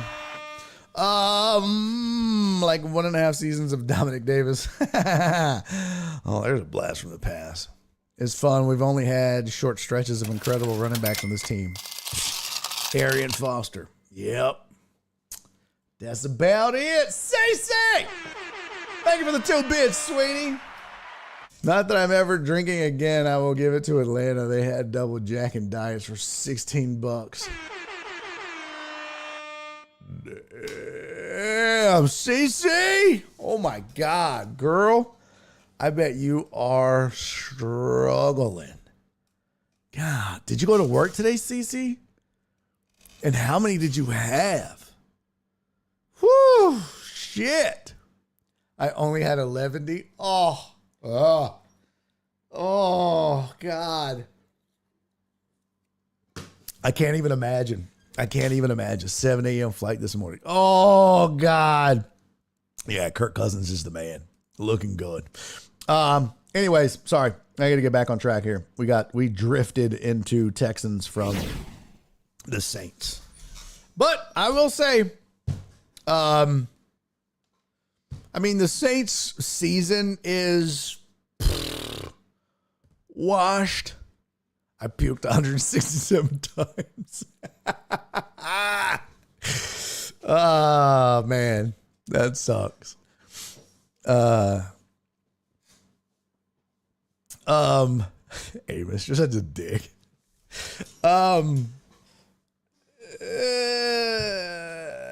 Yeah. Look, I get it, Saints fan. You're mad. So tell me, who's your choice? Who do you want? Now that you've gotten your wish and you've gotten rid of Dennis Allen, who do you want? Who's the guy? Uh-oh. Why did I do that? Lane Kiffin. Who is the coach that you would like to go get? Huh? Uh-oh. Oh, what are we doing here? Sorry, I'm downloading a video for you guys because we're about to get into it here. Hot and heavy. Belichick. They need more than a coach. Yo, PJ North in the building. Let's get it. What up, PJ? Good to see you, pimp. Holy shit. It's been a hot minute, man. How you been, homie? They do need more than a coach. They need you know what they need, PJ? They need a school nurse. That's what they need. Oh, Tony Romo. Damn, Simpus, why you hating? Robert Saleh. You know what, Tony? I don't know if you were trying to be funny, but I like that. I really do, man. I don't think that's bad at all. I really do. I like Robert Saleh, man. That dude is solid. Real solid. I like that. Saints fans might not. Tony said David Culley. There you go. Y'all get you some of that David Culley. Simpus said he's a bald asshole. See, I've heard the exact opposite, Simpus. I have heard the exact opposite. I have heard nothing but wonderful things about Robert Saleh. Always. I've never heard bad things about this dude. Ever. You're the only person I've ever heard say anything bad about this dude. You must have a axe to grind with him. Did he date your sister or something? Huh? I feel like what's going on here? My computer done locked it up. Oh, I'm kidding. Okay. I was like, what the hell? Oh, sorry, y'all. My computer's locked. I'm trying to download a video. And my computer's locked up. PJ said, here we go. Okay, cool. PJ said, I feel like a lot of teams are so focused on scheming to get ahead and refuse to fix lapses in their GM space. Man, that's deep. Yo, that's deep. And you know what? That's probably really true. I don't know the current state of the GM in New Orleans, but based on what Clarence said and what you're saying, maybe that's the case. Maybe that's the first move. Maybe they do need to fix their GM first. Yeah, maybe that's the thing. Maybe that's phase one. I don't know. There's a GM that got freed up a couple years ago. Bill O'Brien. Bill fucking O'Brien. Go get him, Saints. Go get him. All right. I kid. Dak Prescott will be out, quote, weeks. Weeks, I say. What kind of assessment is that? Also, GMs are stupid in Dallas. CC says. Lamb's injury is not serious, they say. Prescott is seeking a second opinion to confirm the treatment options, a source told Adam Schefter. But Cowboy star wide receiver CeeDee Lamb, meanwhile, has a sprained AC joint. Though Lamb's shoulder is sore, the injury is not considered serious. And he is expected to have a chance to play Sunday against the Eagles. Cowboys also could be getting defensive end Micah Parsons back from his high ankle sprain this week. Good news indeed. Prescott suffered his injury after a 5-yard scramble late in the third. Quote, I felt it when I was getting up from the run. Prescott said Sunday, I can't even say that I felt it running. The tackle may be something on the tackle. Yeah, I don't know. But when I was standing up, I felt something actually. Didn't think it was much. You get tired. It's a physical game. A lot of times you feel different things and they kind of go away. It says when he got to the top of his drop back, Prescott said he felt something I've never felt. Yeah, it was tough to walk on it at that point. So, Trey Lance is in line to be Cooper Rush's backup. So, there's that. Cowboys are 3-5 right now. Here's your standings. Let's go ahead and take a gander at that. Because I think it's worth looking at. It's a bit bleak right now. Cowboys 3-5. Washington 7-2 in that division. Jeez. Would have never guessed that. Washington 7-2. Philly 6-2. Cowboys are 3-5. And yeah, he is Simpus. I mean, it's over. It's over.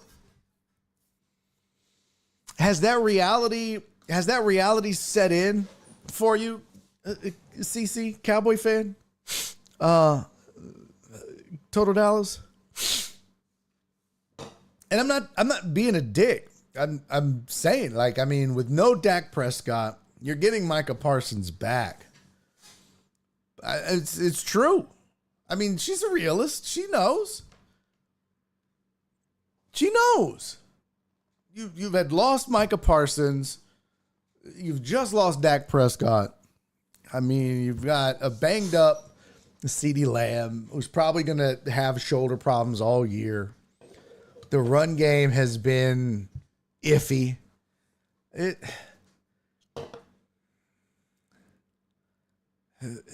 And you've got to try to catch, not only, you're not catching Washington. It's 7-2 and you're 3-5. You're not winning the division. So now you're playing for a wild card.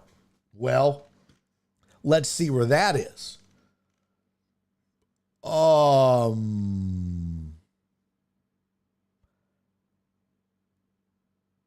They're fourth from the bottom in the NFC.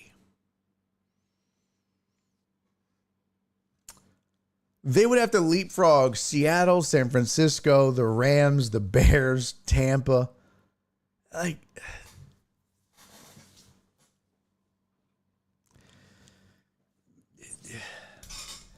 it's all fun and games, but I'm not even being a dick. I'm being serious. It's over. These teams at the bottom, it's over for the Giants. It's over for the Saints. It's over for Carolina, and it's over for Dallas. It's probably over for Seattle. Well, I mean, in that division, well, look, San Francisco just got Christian McCaffrey back. That's part of our headlines. And the way we block it's over for Seattle. So Arizona just made a move. Here, look, shit. Let's just finish off the headlines and we can move on. But there you go. Arizona just made a trade. Sorry about that, Jeff Bell. Yeah. Jeff Bell said, hey, look at the bright side. You get a good draft pick. True. Alex said, Jura said there's something in the works. Yeah, Alex says CD might be down too. Well, I mean, his shoulder's banged up. They said he might play. I think it's going to be a problem the rest of the year. But that's just me. But 49ers are saying that Christian McCaffrey is back at practice and he could be returning.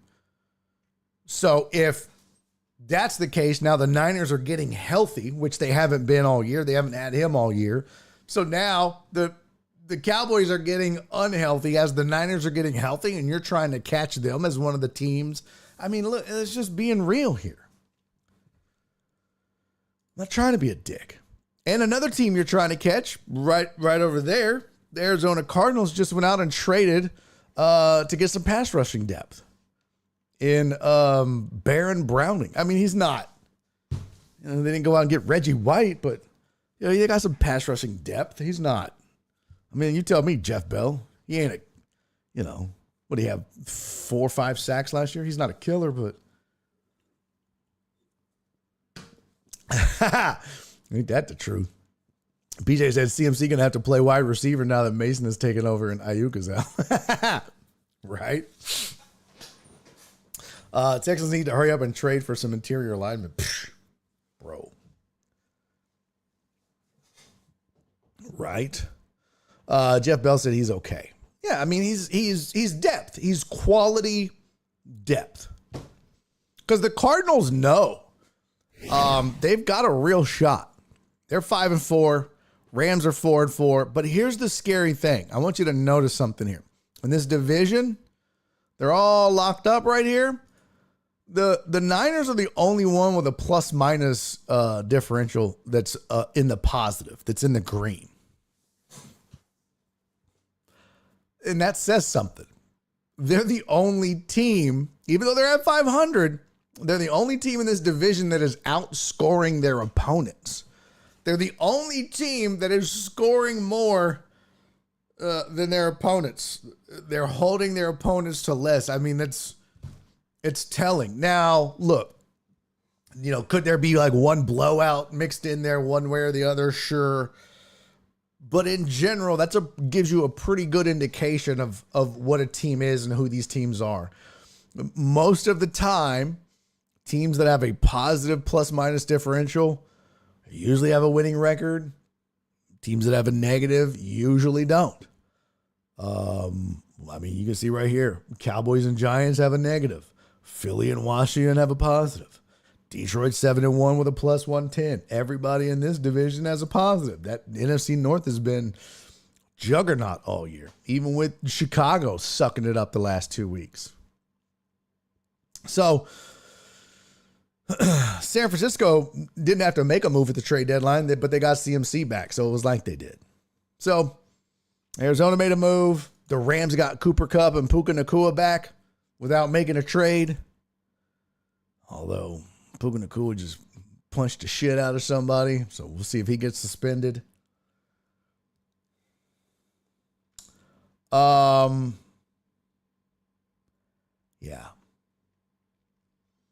Not so sure that I think it's done for Dallas. So It's okay, though. It's okay. Could be worse. You could be Carolina. They're minus 146. Jesus. Look at that. Let's check the playoff standings in the AFC here. Boy, look at that. 1 week. Houston went from second to fourth. Whoo! Whoo, doggy. Just like that. Gotta get some help on that O-line. At least Dak got the bag. Woohoo. Yeah, right. That division is always weird, though. I'm not sure San Francisco wins it. It's weird, bro. And like, the strange thing is, and this is the NFL, the strange thing is, man, in that division is as weird as it's gone and as weird as it's going.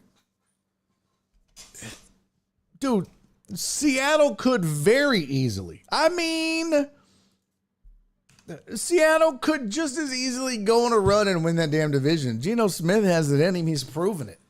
It's wild. I don't get it. I don't get it. It's wild. It's crazy. That whole division it's a weird, topsy-turvy division. I don't understand it. It's good luck trying to make sense of it. I don't know. Now that the Rams are healthy, I like them, but I still say, man, if San Francisco is right, if they're healthy, that's the team I'd be worried about. If San Francisco's healthy, that's the team I'd be worried about. It's easy to forget about them because they haven't been all year, but yeah, if they're healthy, they're the ones. Skiggity said, Seahawks are my dark horse prior to the season, but Rams and Niners should get fully healthy soon. Yeah. Yeah. I'm really shocked at Atlanta and how good they're playing. Tampa looked good for a while and is kind of fading, but Atlanta's playing really well. The NFC North is just fun. Just a whole lot of fun right now. Who would have thunk it? Can't say enough about Jane Daniels and the Washington Commanders. Philly looks like they've righted the ship. They've figured some shit out. Remember, man, at the beginning, it was like, oh, man, going back to not last year, but even prior to that, boy, Philly has just been, remember, Philly started off hot and then just stunk up the joint. Oh, not for the Bears. Eberflus has lost the locker room? Really? That quickly, huh?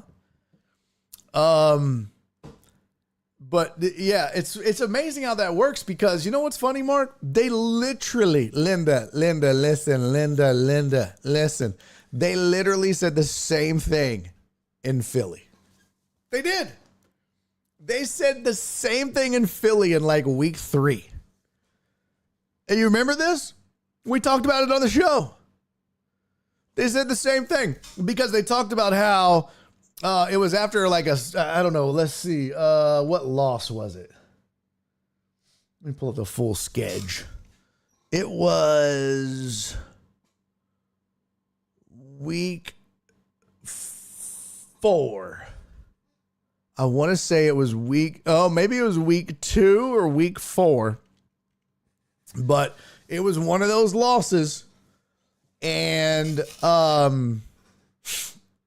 they were like, oh no, it had to have been the Atlanta loss. Yeah, and that's what I'm saying, Simpus. So it was the Atlanta loss, and they were saying how, or no, maybe it was the Tampa loss because it was so bad. Yeah, I think it was the Tampa loss. Yeah, I'm pretty sure it was the Tampa loss. But they were saying how Jalen Hurts was at the podium and they said something about, oh God, what's the head coach's name? And it was not a ringing endorsement by Hurts. He was like, yeah, it's whatever. And everybody's like, oh, he's lost him. He's lost him. He's lost the locker room. He's lost the endorsement of Hurts. It's over. It's over. And all they've done since then is won 4 in a row. And now they're 6-2.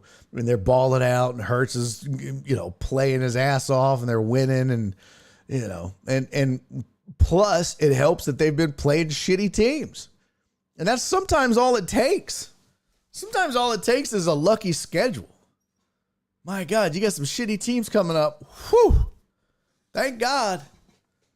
Got some shitty teams coming up we can get right. It worked for Philly. Although that win against Cincy is good because now Cincy's looking better too. That's another team that's starting to turn it around. Wow, my nose itches. Over in the AFC, Buffalo's looking so good. Would have never predicted that. Yeah, Saquon's jumping backwards over people. We're going to look at that too. In fact,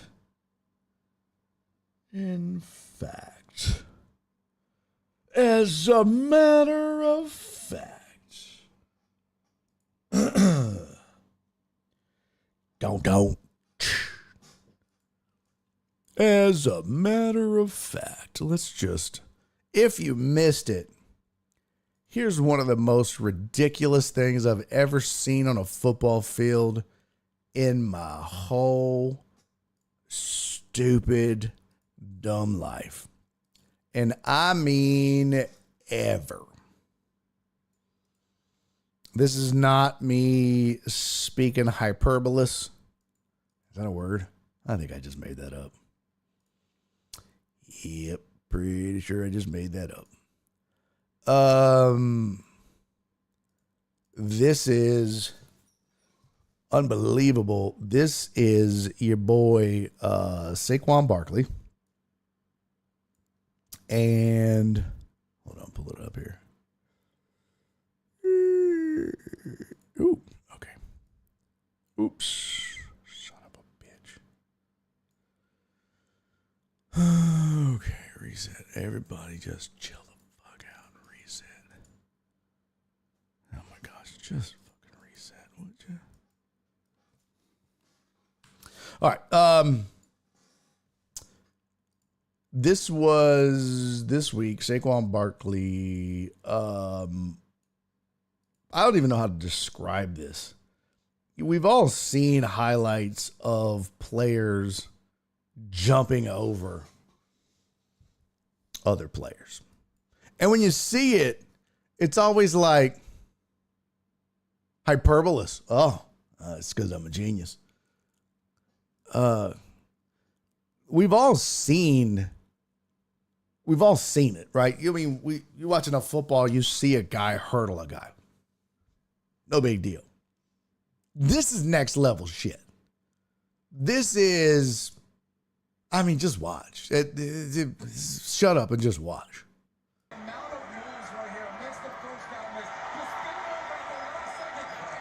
What the fuck? I love that. Exclamation mark Saquon. What? Bro, what are we doing? What are we doing right here? Like, you talk about anticipation. Like, right here. Look, the dude's not even in frame yet. I need a Shaq dummy.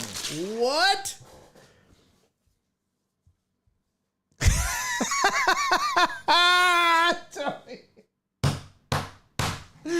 Tony, that's Barry avoiding doing his taxes. Oh, fam, that's facts. Bro, like, okay.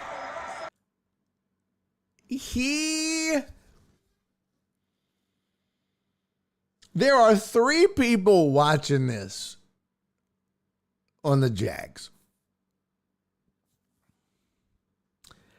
And Saquon sees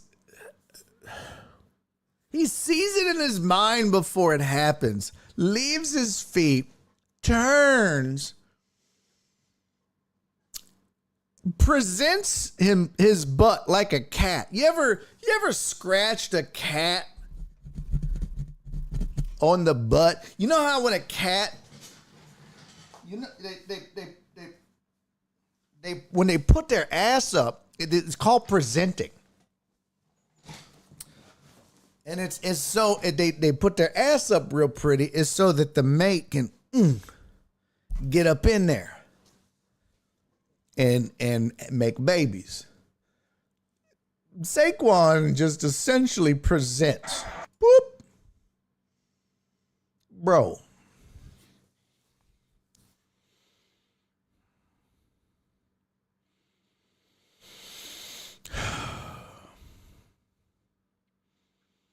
Do you know how bad this looks right now? My man, not only does Saquon present his ass to this man and was like, Kobe, how my ass taste. Like my man's has his arms. He whiffed. He literally he's already like tried to wrap him up. He's hugging air. Bro, he's hugging air right now. Saquon is above this man's head, looking down on him. Between his legs. What is you doing, fam? What are you grabbing at? Bro, what are you grabbing at? You are not tackling anything, homie. You have nothing in your hands. What do you have? Nothing, son. This is not a tackle. I am above you right now. All I see is you and my balls. That's it. You are holding on to nothing. Bro, this is crazy. I shit you not. This is the craziest thing I have ever seen. Ever. I've seen some crazy shit. I grew up watching Earl Campbell. This is the craziest thing I have ever seen on a football field. I mean, yeah, the whole OBJ catch, and then we saw with the what was his name? With the Jets.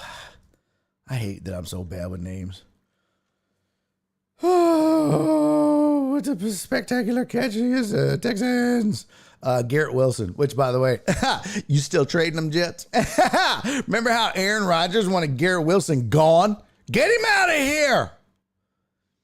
And then he goes and makes one of the greatest catches within the last decade in the NFL. And now all of a sudden he's like, I just said throw it up and let Garrett go get it. Oh, yeah, sure you did, Aaron.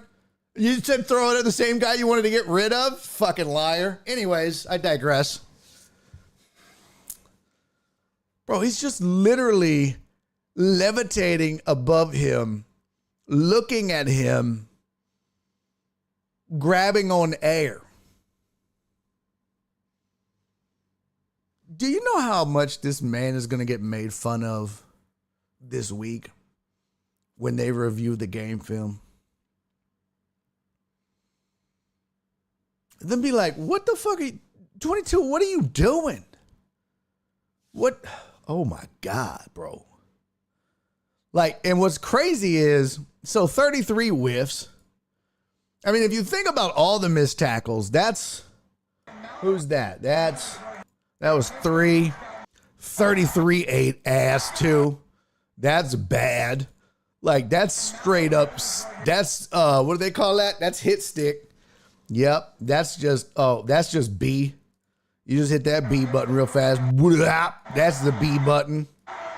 And then boop, I don't know what button that is. That's a whole new button on the fucking controller. He done put a fucking L button for levitate. He done hit the L button. Look. That's the best part. I don't know what's the better part. Right here, when he hugs the air.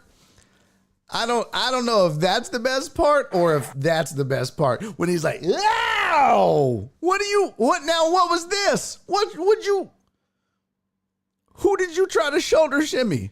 He's still gone. And now he looks like he's riding him. Now he just looks like he's riding him like a horse. Oh my God. This shit is just And now he's already turning around like, who am I going to fuck up next? Bro. Just whoop. Oh my gosh. And then look how many it took.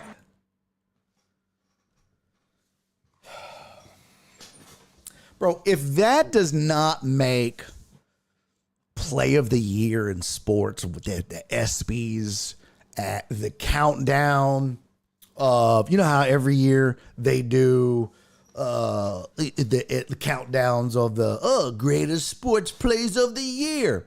I want somebody to tell me what a better sports play of the year was. Seriously. I want somebody to tell me what a better play was this year. Somebody send me a video clip. Somebody send, and if there was one, I'll freely admit and be like, oh yeah, that was way better than that. This man, if we go back and count it, let's talk about how many defenders and opponents were involved in one play that he missed, that he made miss. So there's one, right? That's one. Whoop, that's two. There's 3, 4, 5. Whoop. There comes 6. He's back at it. So the first one that he made miss came back to have to get him again. This is crazy, man. So 3 had to come back to get him. 1, 2, 3. I mean, goddamn, there's what? 1, 2, 3. How many are we with the total here? 1, 2, 3, 4, 5. What was it? 7? 7 players total? So yeah, that's 1. That's 2. Here comes 3, 4, 5, 6. There's 7 players involved in this one play to get him. 7 players. 6. Because 3 came back twice. There's only 11 on the team. I mean, credit to 3 for coming back. Credit to 3 for coming back, right? Because 3 is just like, damn. Yeah, 33 was like, yep, I'm going to go sit down. So that's 2. There's 3, 4, 5. 3's coming back, so that's still 5. And then 2 more come in, screen right there. So there's 6, 7. Yeah, so it is 7. 7 players. There's only 4 more on this defense that were not involved in this play. What? 7 players involved in this.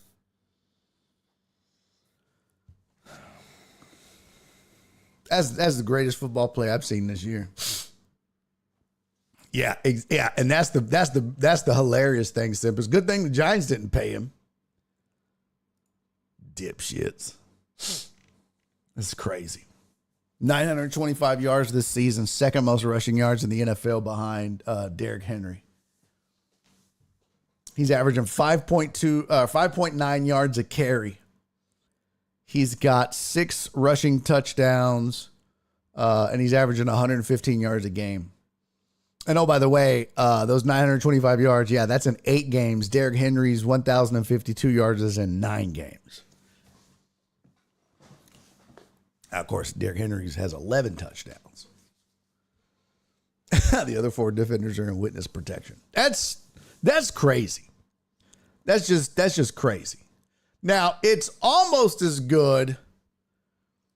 It's almost as good.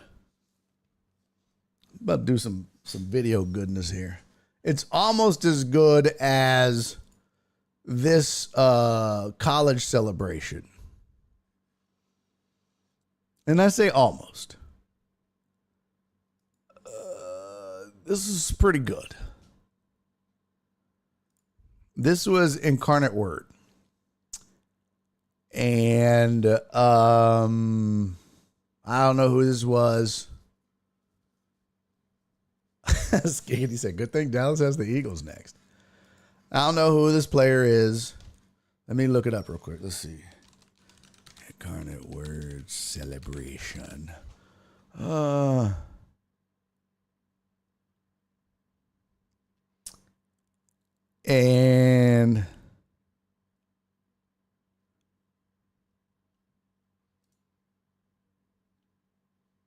Jalen Walt Hall.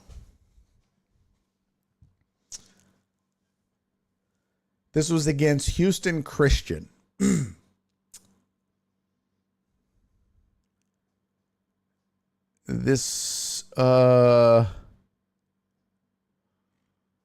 So he hauls it in, and well, I mean, just watch.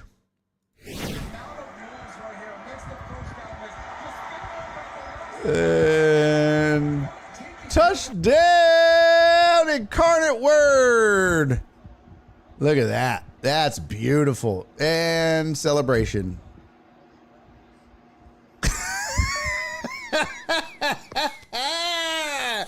God damn. What?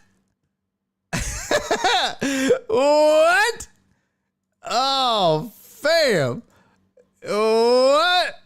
And they flagged it, no less. Why would you flag that? Why would you throw a flag on that man for that beautiful? I mean, that was beautiful. Why give that man a penalty for that? I got a different cut here. Let me see. Hold on. That was just beautiful. Hold on. He's like, screw. Now, what's great about it? Let me see if I can get this other angle here. Let's see. Let's see. 11. And save. Here's another one. This is the broadcast of it. And did I save it in there already? I sure did. Get it, Daddy. Here's the official, I guess, broadcast of the game. He threw the flag because Mahomes had an interception. RBD Sports said the official, if you fall, I'm flagging you. Nate said they threw a flag. Yeah, I don't get the flag part of it. This is the official call, and you can see it a different way. Calzada fakes two handoffs, and he'll look to throw. Down the middle of the field. Wide open, in stride into the end zone. Jalen Waltall with a 50-yard touchdown and reception. What a celebration as well from Waltall.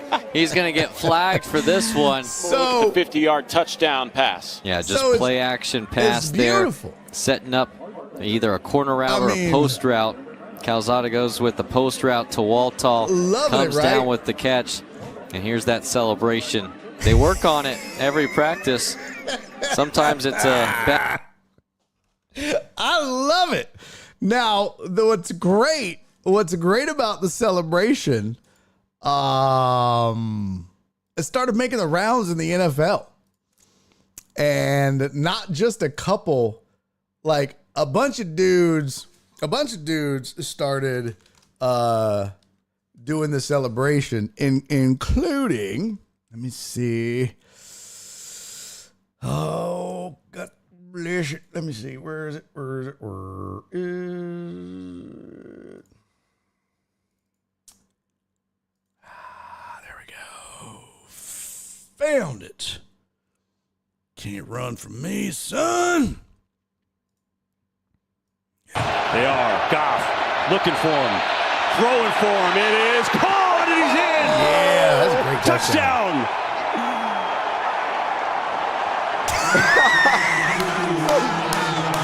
Amon-Ra St. Brown pulls it off. So fantastic. You know that kid that did that sees Amon-Ra St. Brown do his touchdown celebration and is like, oh my God, they just did it.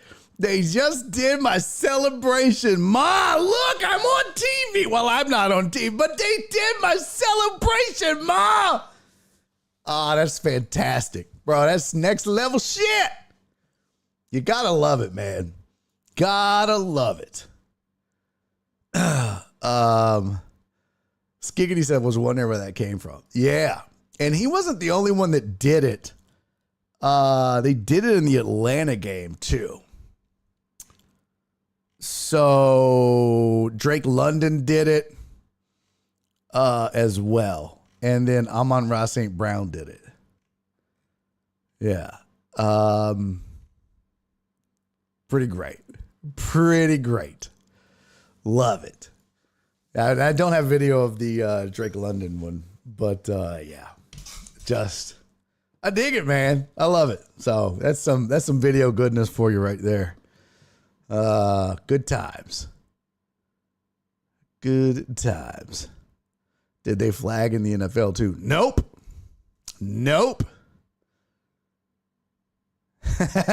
When you're up 38-6, go get you a 15-yarder. Yeah, no shit, right? Yeah, fuck it. Yeah. When you're up 38-6 and you have Jesus on your side because you're playing for Incarnate Word, you can go get you a 15-yarder. Yeah, it's fine. You got this. Let's see. So I showed you costume of the year. Oh, what the heck? Oh, I got to show you this. Okay. Now, we haven't even talked Texans yet.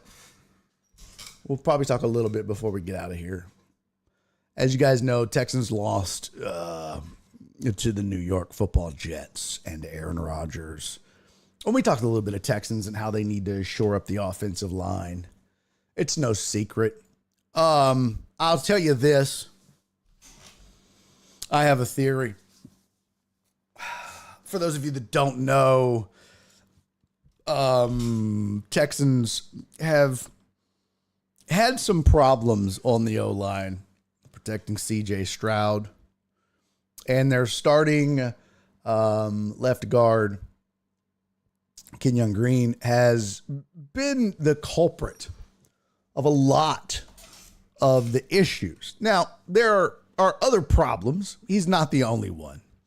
But a lot of the problems, a lot of the finger pointing has been, a lot of the blame has been laid upon his shoulders. No pun intended.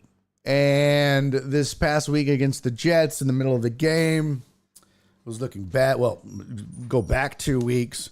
He gets pulled, he gets benched, and his backup comes in and gets hurt, gets a concussion. And so then he comes back in the game again because his backup is out of the game and doesn't play this week because of concussion protocol. So Green has to play. He's listed as the backup on the Texans depth chart, but he plays. And so they have Jarrett Patterson listed. So then Kenyon Green comes in and plays, and about midway through the game, on a drive, coincidentally, after just getting beat up play after play after play after play, very strangely, C.J. Stroud gets hit by Kenyon Green's man and falls on Kenyon Green's shoulder, injuring him, essentially putting him out of commission for the rest of the season. Now, I'm not saying he did it on purpose,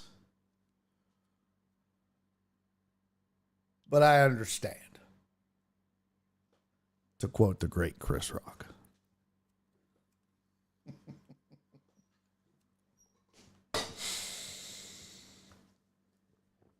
I'm not saying he did it, but I understand. Wouldn't it be funny if you went back and slowed down the video, and you're like, did he jump?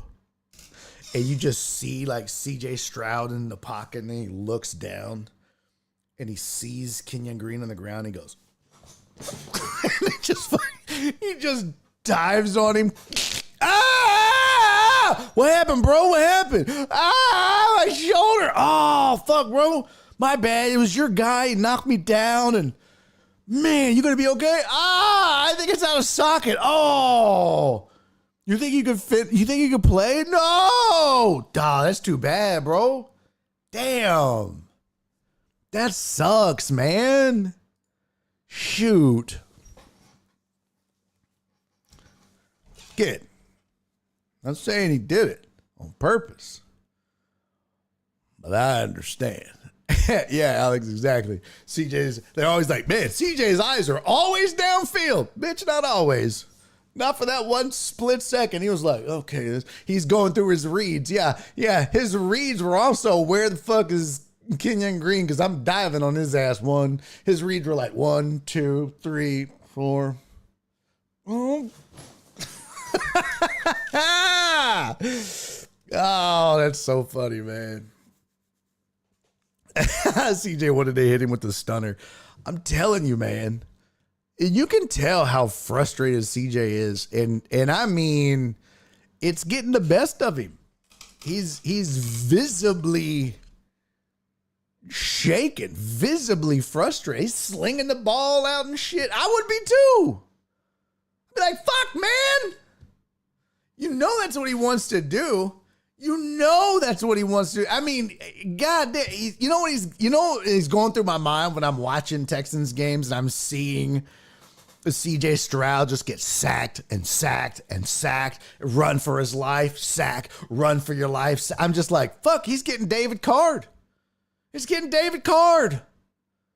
That's what this is. This is David Card 2.0. Except he's smart enough not to run out of bounds like David Carr's stupid ass would. Bro, David Carr was so stupid that instead of when he would get to the boundary, instead of just throwing the ball, he would just run out of bounds with it. It was like, why would you do that? Why would you just run out of bounds with the ball and take a sack and lose yardage? Throw the ball. No, his dumb ass would just run out of bounds. Oh my God, why would you do that? Just at least CJ is always looking downfield, and he'll, if his guy can't get it, nobody's getting it type shit, but he's on the run constantly. Alex said, how long before CJ drops an F-bomb at the podium? It can't be many more weeks. It can't be many more weeks. I guarantee you he's dropping F-bombs in the huddle. I guarantee, you know what would be great is if like CJ is going through the plays on his wrist, and when they call in a play, they'll call in the personnel. So it'll be like 11 personnel, 12 personnel, 21 personnel. And what that means is how many running backs and how many tight ends. And that's how you also know how many receivers. So if it's 11 personnel, that means 1 running back and 1 tight end. If it's 12 personnel, that's 1 running back and 2 tight ends. And so then you just do simple math, right? So if you have 11 personnel, right, it's 1 running back and 1 tight end. Well, then you have 5 offensive linemen and a quarterback. So that's 6 plus 2 is 8. So how many receivers do we have? 3. Now you know how offenses work. So 21 personnel is 2 running backs. And 1 tight end, that's 3. And then you got 6, that's 9. So you'd have a 2 receiver set, right? So they call it in. You'll hear them, or sometimes you'll see like somebody going like this, like 11 personnel, or you'll see them doing that. That's the personnel package, right? So then they run that in, and then they'll call in the play. And then what they'll do is they'll usually, when they'll call in the play, they'll call in the protection package. They'll call in the routes. They'll call in what the running back is supposed to do. And like if he's running a route or if he's blocking or whatever. So they'll call in all that. But part of that is the protection package And what that'll involve is like, who's like, okay, we're, the blocking scheme is the following. So usually you'll start off, you'll be like, you'll be like, Z7 X banana, blah, blah, blah. And then you'll be like slide 932. And so like slide 932 might be the protection scheme. So you'd be like Z slot 9 banana, slide 932, Buster go. And when he gets to like slide 932, he's like Z7 or slide Z. Oh, fuck. What does it matter? Y'all ain't even going to block anyways. It's fucking Z7, Spider 2, Y banana. Fuck y'all ain't going to block. Just whatever. He gets to that part. He just wants to be like, bro, just go deep. Fuck the rest of it. Y'all ain't even doing it anyways. Well, I don't even need this motherfucker. I don't even know why I have it. Bro, just run around. Because that's what I got to do. Somebody just get open. Fuck. That's so funny, man. I just know he just wants to be in there like, bro, he goes to the sides and be like, don't even just waste time calling a protection because they ain't doing it anyways. Just call the routes. Tell me what the running back's going to do because they ain't blocking. Laramie's jumping off sides. Fuck. Oh, he's so frustrated in there. He wants to like, boy, it's a good thing you don't have a microphone where he could talk back, where he's got like a lapel mic and shit. Where he's like, Spider 2, white banana. Man, don't send no goddamn protection schemes because they ain't blocking. Fuck y'all, you're not blocking. Am I wrong? Spider 2, white banana, bitch. On 3. Can you count that high, Kenyon? 3, as in how many times I've been sacked in this one drive, you dumbass. I know he's frustrated. He's slinging the ball around and the way his body language is, walking back to the bench all pissed off. Man, I know he's mad. Mark said that reminds me, my sister became friends with Ed Dixon, and he's teaching her how to call an offense. Got to video chat with him. Nice dude. Oh, that's cool, man. Barry Gruden. Shut up. Shut up. Hey, man, just trying to teach a little something to something. It's like Trevor Bauer hurling that ball at the stands out of frustration, right? His brother's not much better getting all our wide receivers killed. Right, Alex? Like, his brother's on the podium. CJ, you guys, what's the plans for this week going into the game Sunday against the Lions? Well, the plan is for me not to fucking die. That's the plan. Next question.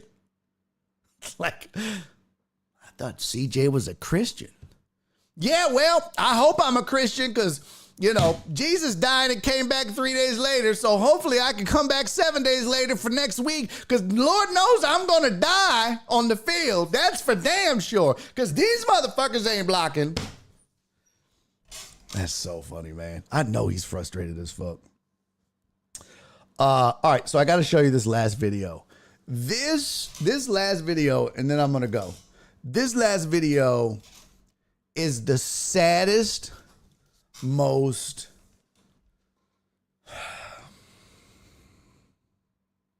it's I don't even know what to say about this. This might be the corniest, goofiest, dumbest, most embarrassing thing I have ever seen a grown-up do in my whole life. Okay? This is, without a doubt. No, I don't have that. That's tomorrow. This is the weirdest shit I have ever seen.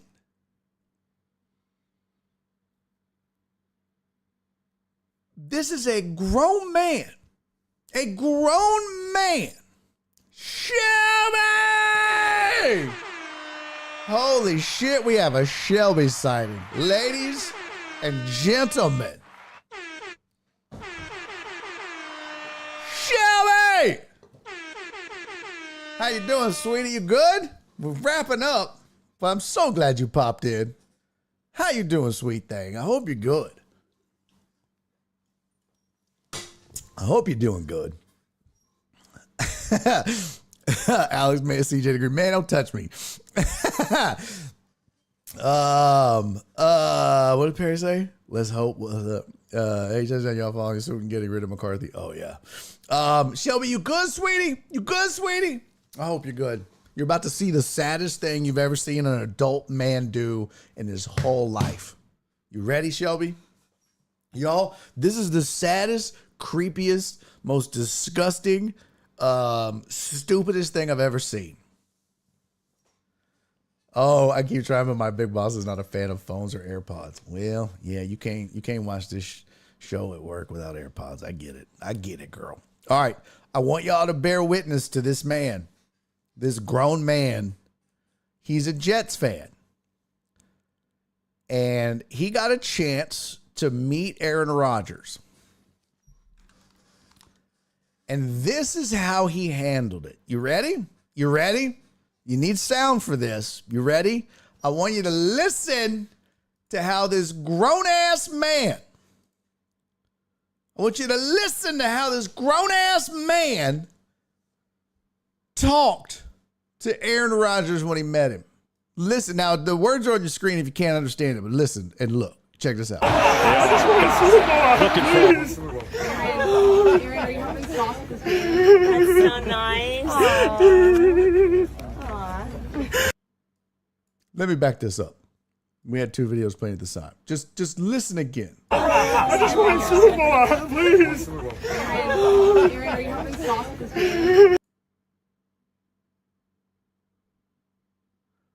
What the fuck? This man said, I just want a Super Bowl, Aaron, please. I just want Super Bowl, please. Bro. That's so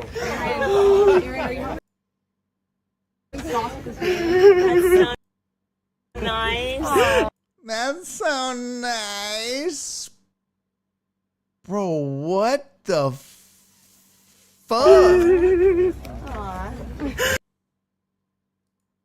No, he's not. He's not, Mark.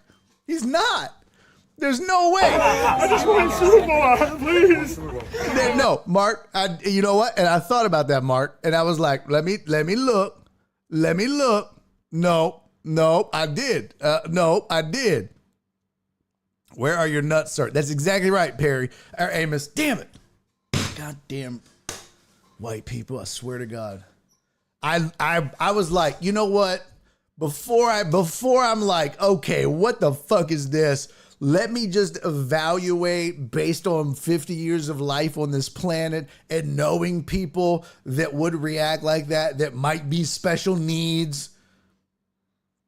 No, that's just a fucking weird ass Jets fan, man. That's just a fucking weird ass dude. I know people like that. I fucking know people like that, man. Bro, I'm telling you, I know people like that. I'm telling you, man. That's fucking weird. That dude is just fucking weird. No. Kind of like crying for bits. But I know you're not saying I cry for bits. I know you're not saying that. Shelby said, I'm coming over here. This chat is better. Yeah, it is better. Did the marshal revoke his man card? Dude, I'm telling you, there are dudes in New York like this.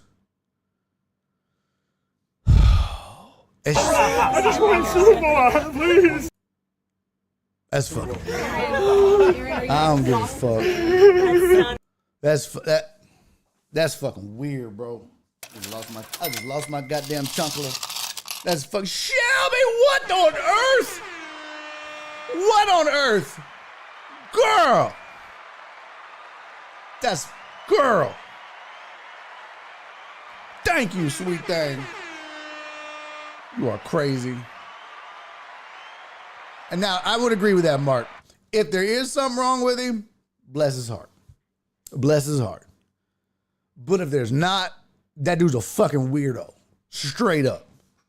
If there's not something wrong with that man's a fucking weirdo. That is fucking weird. And from everything I looked at, I was like, yo, this dude's a fucking weirdo. Because I was like, man. I just want Super Bowl, please. I mean, there's like, because look, here was my reasoning and my logic. Most people that might be like, have something wrong with them, they would just get excited about meeting Aaron Rodgers. They would be like, oh, it's Aaron Rodgers. Right? And they'd be like, man, would you sign my shirt or would you sign this? And they would be excited about meeting Aaron Rodgers. But that dude has been a Jets fan his whole life, and he freaked the fuck out, and he saw Aaron Rodgers, and all of that emotion of being a Jets fan built up, and he couldn't handle it anymore. And I just want a Super Bowl, Aaron, please. And now he's got to go home, and his wife's got to peg him with a green dildo that says Jets, Jets on it. And it's all one long word. That's how long it is. It just says Jets, Jets on it. And there's a fucking weirdo. I don't give a fuck what y'all say. That's fucking weird. But again, if there's something wrong with him, bless his heart. I digress. Shelby, it's so good to see you. I missed you too. Where you been, girl? Working hard. I had one other video for you guys. Oh, we got to do this one. One more here. Oh, that's nice. This is what I say when my nephew hands me soggy goldfish. Oh, thank you. Ugh, God. I swear, when I see people eat after their kids, oh, that's the worst. I don't know how the fuck y'all do that. When they hand y'all like nasty ass food, God, how? And my sister will be like, well, it's my kid. I'm like, bro, that's fucking gross. One time I saw her catch my nephew's vomit. I was like, bitch, what did you just do? She was like, well, he was throwing up. Why the fuck would you catch it, though? Well, I didn't want him to get it on the chair. Fuck that chair. Fuck that kid. Fuck that chair. All of that. And she's just like, well, when it's your kid, it don't matter.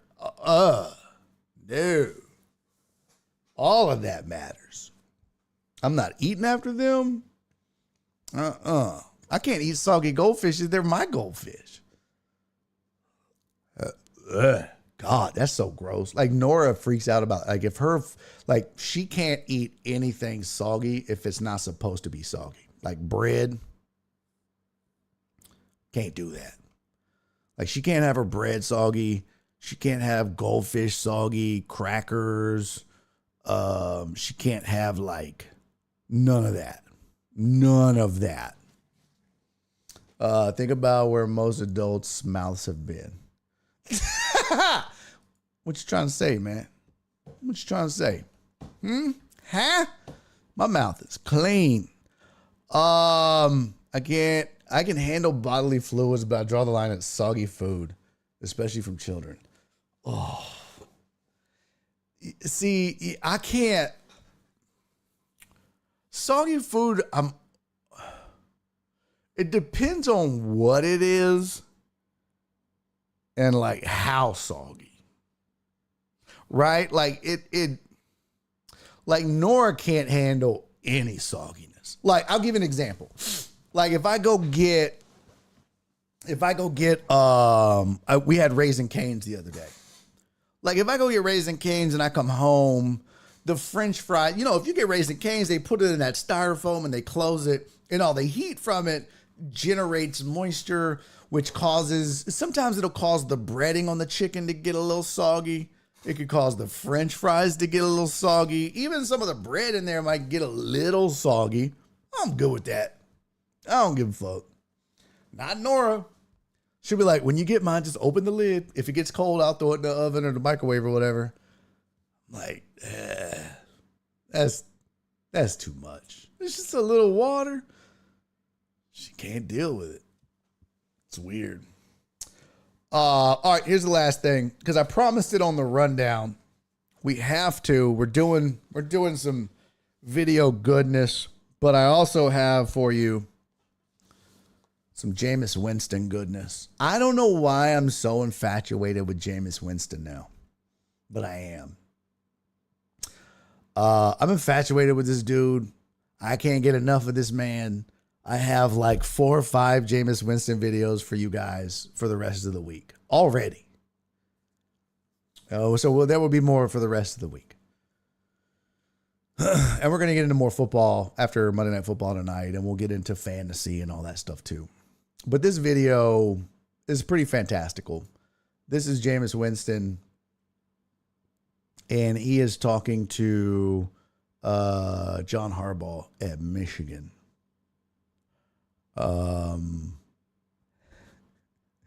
And let me change the video out here. 245. Yes, and the foul.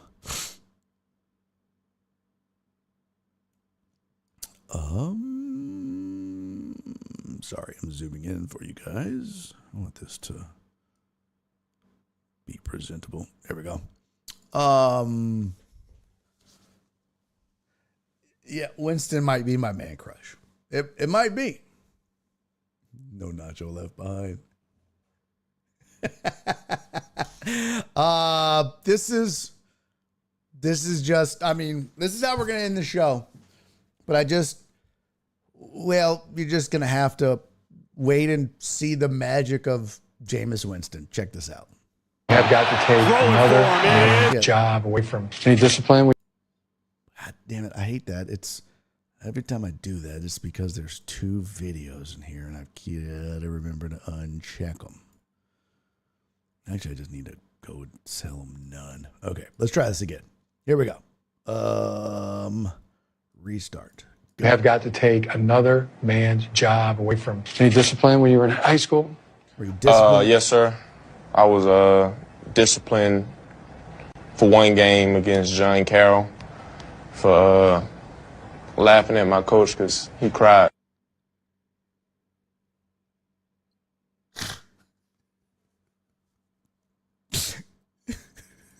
You have got to take another man's job away from any discipline when you were in high school. Yes, sir. I was disciplined for one game against John Carroll for laughing at my coach because he cried.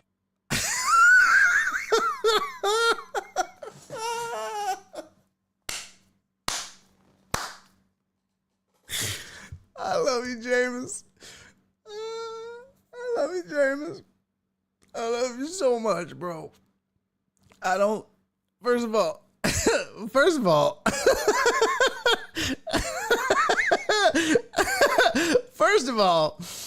I love that he was, first of all, I love that he laughed at his coach for crying. Second of all, Jameis, I don't think he meant that kind of discipline.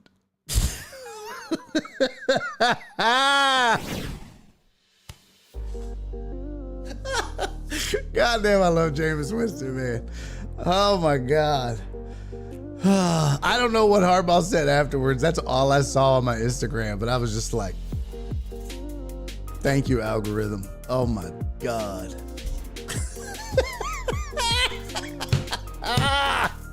He's like, were you disciplined in high school? Yeah, one time. I was laughing at my coach for crying. You know, Harbaugh was like, this motherfucker's stupid, bro. Ain't nobody gonna recruit this dumbass. What?